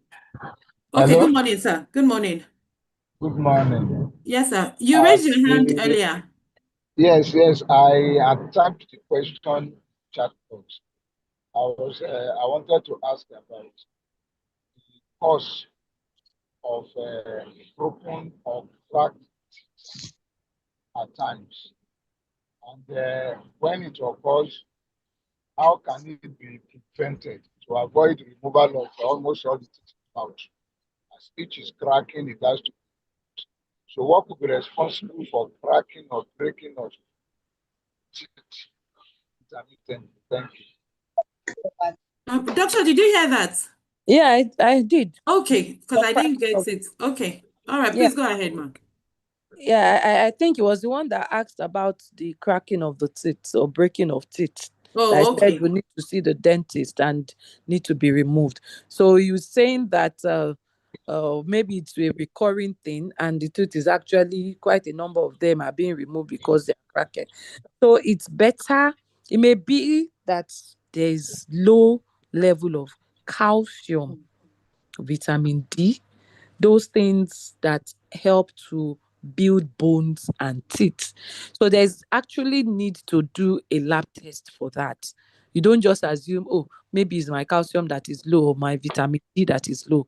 If you go to well-established lab, the big labs, you can ask to do your calcium level, your vitamin D level, and if it truly shows that it is low, then there may be need for good calcium and vitamin D supplements. And part of the vitamin D that you even have is natural. So you can get under the sun. Get under the sun, early morning sun, before 10, maximum 10. Sun after 10 is no more vitamin D. The sun latest by 10, if you have that, yes, you could have a bit of the vitamin D that you can be absorbed. And then you would also need to probably do some bone broth because you have some vitamin D and calcium from bone broth. Bone broth is having to buy bone, though I've said we should do little or nothing with the red meat, but now we need the bone broth so that we can absorb the calcium from the bones. So you do like a bone pepper soup and be able to take bone broth in addition to some other vegetables that would have calcium in it to help build the teeth. All right, ma'am. Thank you. Madam Olushola Olujonwo. I'm sorry if I did not pronounce that properly. So she's asking if she can send her reports to you. I think her medical reports to you. So is it okay? She has a test she's done. Most And probably. well, she has a test that has been done. Okay, I'll share my number for those that Oh, want. it's been shared already. Okay, I Okay. think that's when you went offline. All right. Okay. So Madam Olushola, you can send your reports to her for more advice. Okay, what's the normal pulse rate? 60 to 100 60 to 100 beats per minute. So if you are less than 60, it's not okay. If you are more than 60, if you are more than 100, it's also not okay. The normal pulse rate. The next question will be this one. Okay. All right. What are the implications of a pulse rate of 55 or less? It may be that there's something happening in the heart, so there's need to see a cardiologist. To see a who? Okay, cardiologist. Cardiologist, yes. All right. What's your advice about coffee? Coffee lovers like me, I've drank coffee this morning before this meeting, but I look out for healthy coffees. You don't drink I'm sorry, I'm not advertising anything, so I'm not mentioning any coffee. But okay.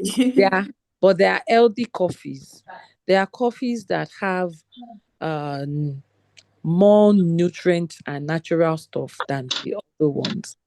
And you also want to be careful with the 3-in-1s that have the what's it called? The milk, Yes, everything mixed together. yes, everything mixed. Sugar is there, milk is there, and we are talking about these two, sugar and milk, as not the best for the golden years. So you want to be careful with the 3-in-1. And if you want to take coffee and you're taking the healthy coffee, then it should be latest 2 o'clock if you are sleeping at 10 p.m. because coffee metabolizes about 8 hours fully before it's fully metabolized in the body. So if you drink coffee towards night and you think you sleep, you may lie down, but you may not be sleeping. Wow. So we need to be careful the way we take coffee and the type we take. All right, thank you.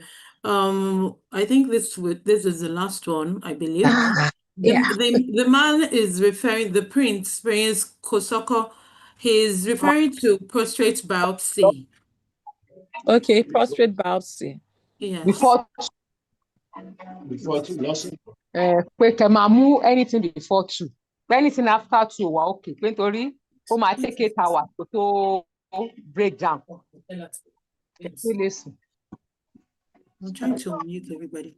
Hello, doctor, did you hear that? Uh-oh. I think she's gone off again.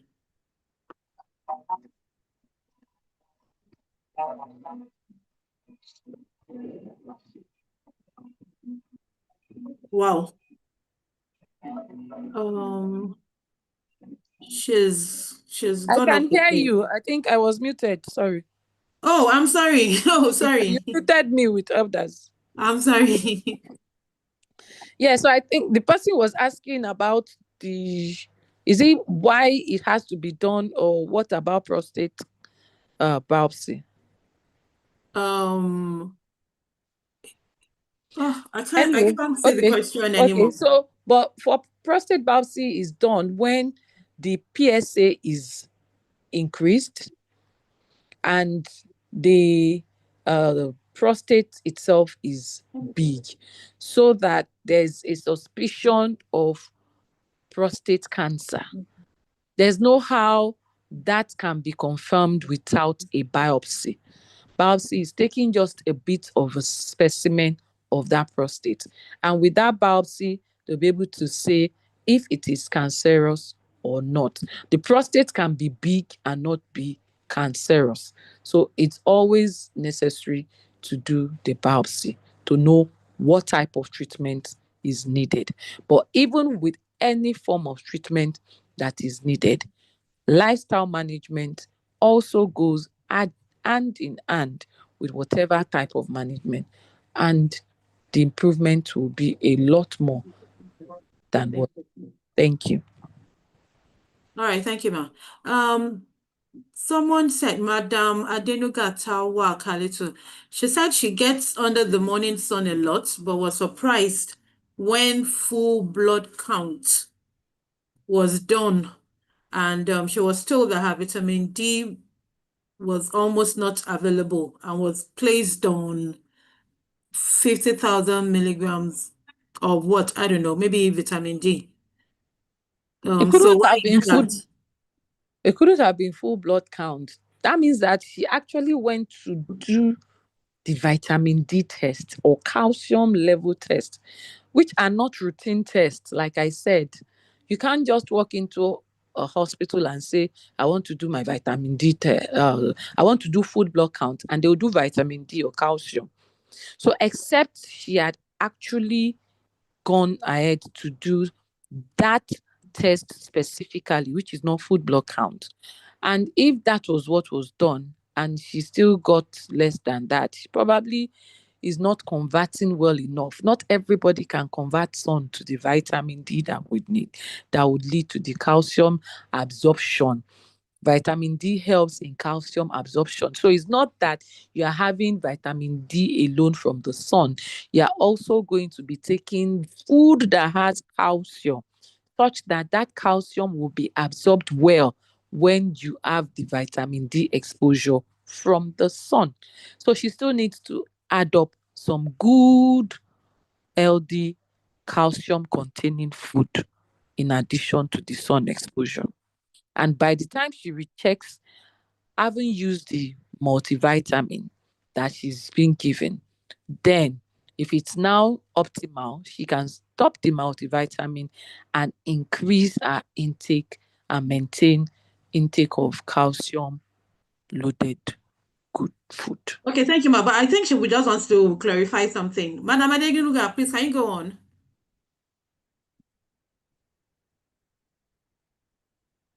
Please unmute Yeah, yourself. Okay. good afternoon, everyone. Good afternoon. I didn't go there for the vitamin D test or something. I was just having serious pain all over my body, and I have to like go there, like a kind of emergency. So they did all these blood samples and all that. So they just called me back, 2 days after, and they said I have to do this, that. I don't, I almost don't have any. I said, that's not possible. I'm coming from Africa. So, money, sun, and all those things shouldn't be a problem with vitamin. I was just shocked. And the doctor was like, no, you have to take this one. And that was even given to me. It's not over the counter drug. And she said that she placed me on 13 weeks of it every week. They counted it and said you must take it for 13 weeks. And when you are done, you come back and then we check. But Yeah. unfortunately, I couldn't go back because I have to come back to Nigeria. And I've been trying to do something like that. Blood count or whatever was not done for me to even confirm that. So right now, I don't know whether it's still okay or it's not. Okay. So I don't know what to do, ma'am. Yeah, so that's why I said around here is the big labs. The big labs like Sin Lab. I didn't want to mention name, but Sin Okay. Yes. So you can get to them and tell them specifically you want to know your calcium and vitamin D level. They'll be able to do, and then you have the formal results. You'll be able to compare the two and know where you are presently. Because it needs to be optimal so that we don't get so much issue with bones after now. I even have now. Then what can we do about all these things they are talking about? This K3 and vitamin D supplement that they are selling. Is it wise to buy? Is it okay? It's okay to buy when you have need. Like Okay, you ma'am. don't test and there's need. Okay. But for a lot of women, they don't get to test. They just assume they don't have enough and just take. And then we overload the body with excess of these vitamins. So it's better to do the test, know there's need, and then take supplements if needed. But outside that, to eat well. By the time you're having your vegetables, you're having your nuts, and all this good food in good natural state as possible, you would get them also from the food. All right, Ma. Thank you. Quick one. Can stevia leaves be added to food as sweetener? I think it's taking something like that. Yeah. Yeah, sweetener, stevia leaf is very nice, but it may not be so easy to extract the sweetness from the leaf. So you have stevia extracted products, stevia extracted from the leaf naturally, and that's what I take. That I said, whoever is interested, I can link the person up to the source of that stevia. But if you have the leaf and you can use it as you like, good. That is a very good source as well. Yeah, I know some people put it in their tea. When you brew your tea, then you drop the leaf in the tea. It makes it sweetens it. Yeah. Very well so. Yes, it does. But the essence of it is not just for tea alone. I don't know if it is possible. If the person can also accommodate putting it in other things, fine. Then you can do the leaf straight into what you are taking. Or some cannot accommodate it directly into Their what you food. take. So is extracted and taken, but not the ones on the shelf, please. The ones on the shelf that are in powdered white sugar-like form. If you read labels well, which we don't do, if you read the label, you would see that it is um stevia plus something. They would have added other uh, artificial sweetener. Stevia plus dextrose, dextran, maltodextrose, stevia plus all sorts. So those ones are not natural stevia. I wouldn't advise anybody. It's even better to eat your sugar than to buy those type. So better to do stevia naturally if you want to do stevia. All right, thank you, ma'am. Yeah. What's the cause of teeth shifting in elderly people? The cost of what? I didn't get The that. cost of teeth shifting.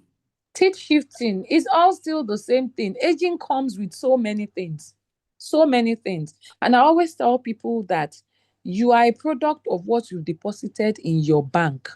Your old age is a product of what you've deposited while you were growing up. So it's what you have done in the past that is probably just manifesting and showing up. So for some people, it could have been that they've done a lot of gum chewing, a lot of cracking of things. Some people will open bottles with their teeth, they would crush bones, they will crush eyes. So those effects can be what is manifesting. And it could also be that there are some deficiencies which we don't naturally measure, like this vitamin D and co that we're talking about, that the person is deficient in and needs to supplement and eat up to uh, increase the level in the system. So that person will need to see the dentist and also get to check the levels of vitamin D and calcium in the system. Okay, thank you. Is coffee good for patients? Oh, sorry. Is coffee good for hypertensive patients? Yeah. Coffee is also therapeutic. For some people, coffee is drug. Coffee has its good side. It's not all coffee that is bad. It depends on the type, the quantity, the time. So I'd mentioned that we don't just take coffee. There are naturally good products of coffee. You also don't want to take the 3-in-1 type of thing. So for hypertensive patients, if you must take coffee, you don't take it every day.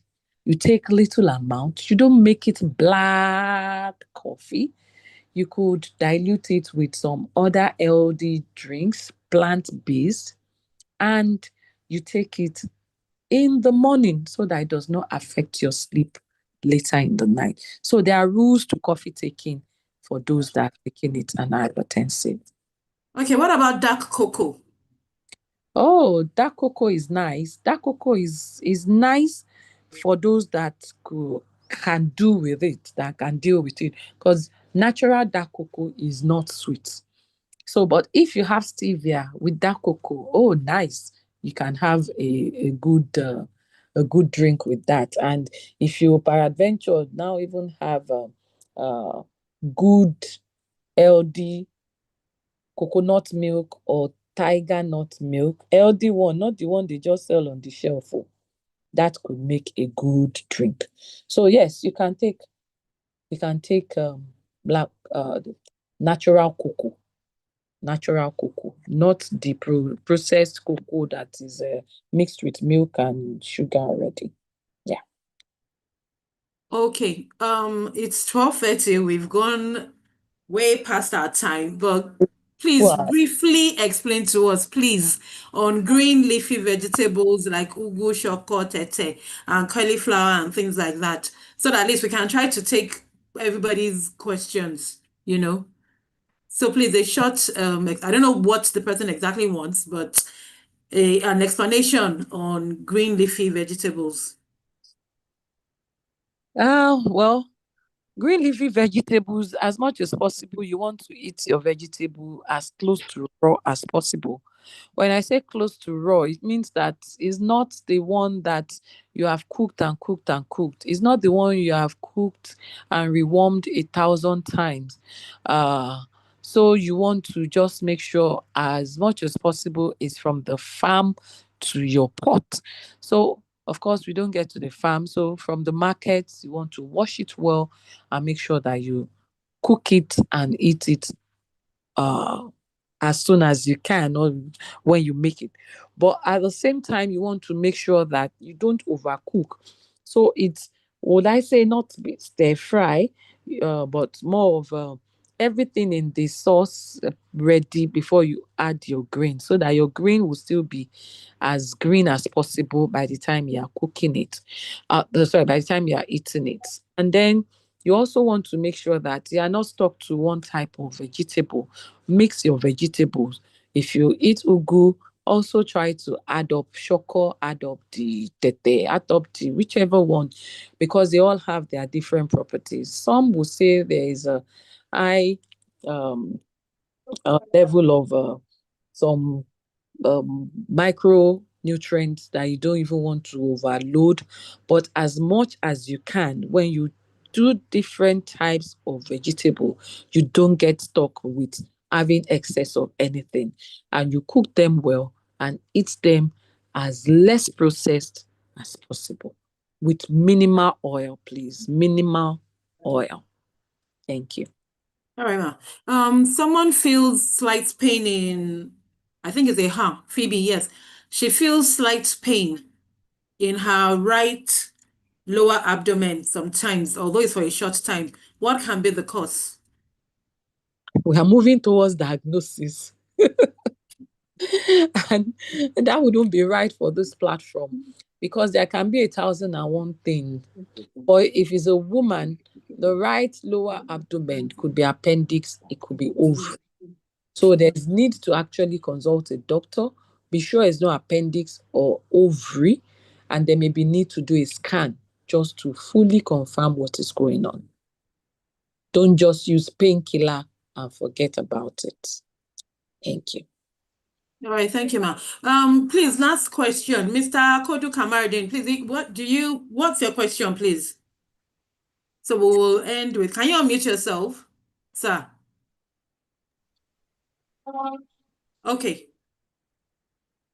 Please go ahead, sir. Okay. All right. Hello,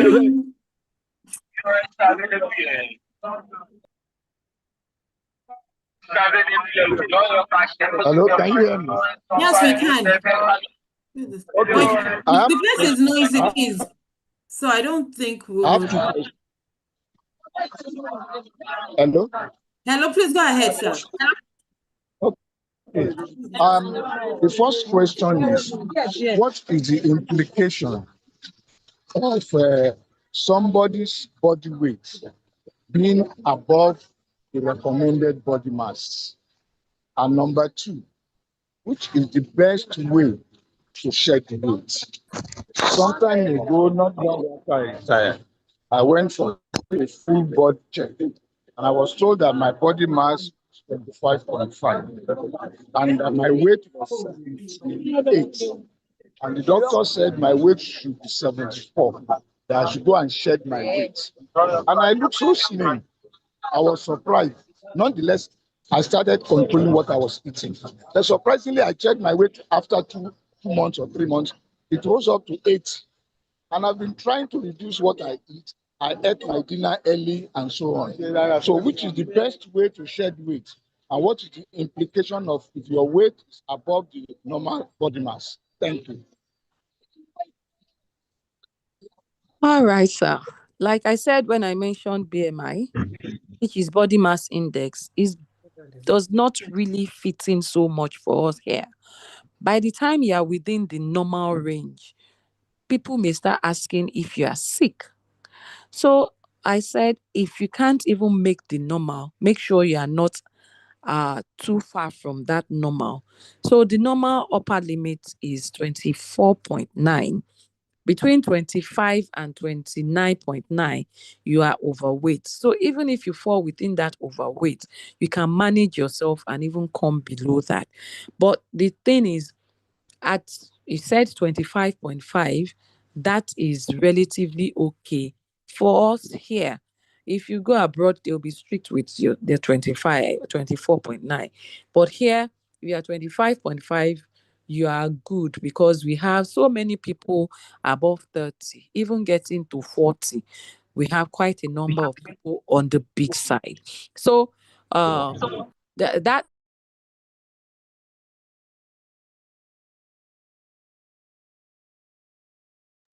just to maintain and to the value is important to maintain and prevent having to fall into developing some of those chronic diseases. If you have that weight, you would see that before you know it, hypertension is knocking, diabetes is peeping, and all that, and so many other things. So you want to control your weight. And if the weight is not dropping, it could be that definitely you are doing something not so right. Weight loss is not just about food. Weight loss is affected by activity, your exercise. Weight loss is also affected by your sleep. Do everything and don't sleep well, you won't lose weight. Don't eat anything and don't be active. You may just shed a little. So there are quite a number of factors that add up to weight loss. So it's not just your food. If you really want to lose weight, healthy way, not just crashing to add up later, they have to do it in the standard normal way. And so there may be need to actually seek for professional help in doing that, not just by yourself. Thank you. Okay, ma. How do you calculate BMI? BMI is your weight over height squared. Weight over height squared. Squared. Weight over height squared. Weight Okay. in All right. kilogram, height in meters. No. Okay.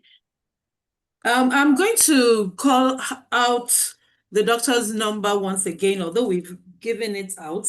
Because someone is asking if she can come to your place. So I'll advise you call her so you can, ask her whatever questions you have. So the number once again is 090 939 Sorry, 29. no, sorry. Oh, That is not the actual number. That's why I was asking the number that was called out. So let me call out the actual number. This number, okay. so it's 081 09 377719.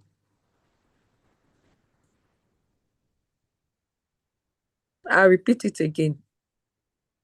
081 Yes. 09 377719. WhatsApp only. Thank you. Okay, WhatsApp only. All right. So I've just I've typed it in the chat box. Okay, so what about the number we gave out earlier? That is my personal private number.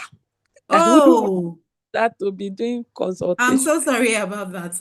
Okay, so if it's the first one you've got, please send a message, no calls. But for this one, she just called out now. You can it's still both WhatsApp WhatsApp. Connection is not always good. Okay. So I do a lot of WhatsApp calls and WhatsApp messages. Okay. Okay. All right. Thank you so very The much. doctor's name again, please. Lola Mojoyola. God bless you, ma. Thank you, ma. Okay, like I said, it's 12:14. Oh. Okay, sorry, please let me just call out the number again. I'm so sorry. 0 810 93 77719.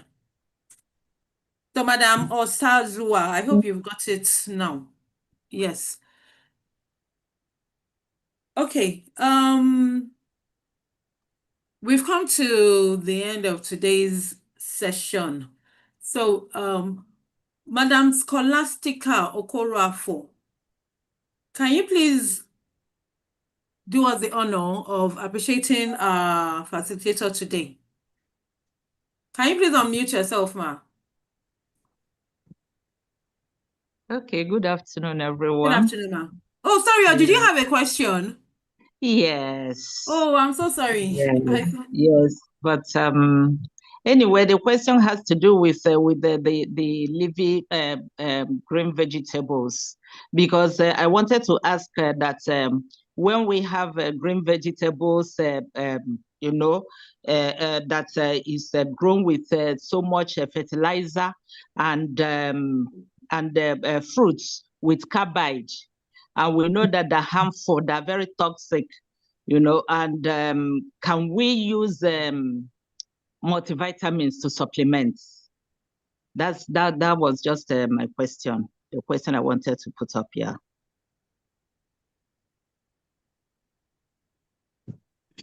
Okay, thank you, ma. Doctor, did you get that before we appreciate Sorry, you? I didn't get that. I didn't get that. Oh. I said, doctor, I said that we have so much vegetables and fruits out there that are grown with fertilizers and ripened with carbide or carbide. Yes, that are very toxic to our systems. I don't know how we can, you know, purify those things, or can we take multivitamins in place of them? No multivitamin that is not required. No multivitamin that is not required. The best of all the things that we eat are still dangerous because we don't know their sources. We don't grow things in our gardens directly. It's what you plant, you know the source. So, but you have some places where they can actually vouch. They have some farmers markets where those that actually plant the products are the ones that come to sell. But not all of us have luxury of accessing them. So whatever we buy in the market, for safety's sake, we can actually do a detox of the products before we eat or cook them. So white vinegar is your friend when it comes to that. Some you can use your salt to wash before you eat, before you even cut or prepare them. Some white vinegar is good. It helps to clean off and detox as much as possible. Yes, you may not be able to completely eliminate all, but at least you would have done the best possible by doing that, using that method. Thank you. Thank you very much. Thank you so much. Thank you, ma'am. So should sorry, I? ma'am. I'm sorry, Madam Okorafor. Please, before you appreciate our facilitator, please, there was a session we had, I think it was 2 sessions ago. It was about agric, and there was a gentleman who called from his farm in Ikorodu. Unfortunately, he didn't leave his number. So I don't know if he's on this call. We would appreciate if you can raise your hand or put in the chat box if you are on. Please, we need your information very urgently. Thank you. Okay, ma, please go ahead. Sorry to interrupt you. Okay, good afternoon once again. On behalf of the golden men and women in the group, I sincerely want to appreciate our doctor, and then our head of service, and you, ma. You're a great pillar for this our group meetings. We really appreciate you. What we learned today, I know that is what money cannot buy. Money can't buy it at all. We have learned a lot. And by the grace of God, I know that all of us will start taking care of our lives, because our systems are degenerating every day because of age. It's natural, but we have to really help ourselves. And I thank the doctor so much. And doctor, please, thank God you left your number for us. When we approach you, in fact, many of us will even be your patients, by the grace of God, yes, to keep life going. Thank you so much. May God keep you. May God reward you. May God keep the organization, HOS and his team going in Jesus' name. More of this in Jesus' name. Thank you so much. Thank you. Amen. Thank you very much, ma'am. Thank you. So, doctor, thank you so very much. Thank you. All right. Thank you very much. Okay.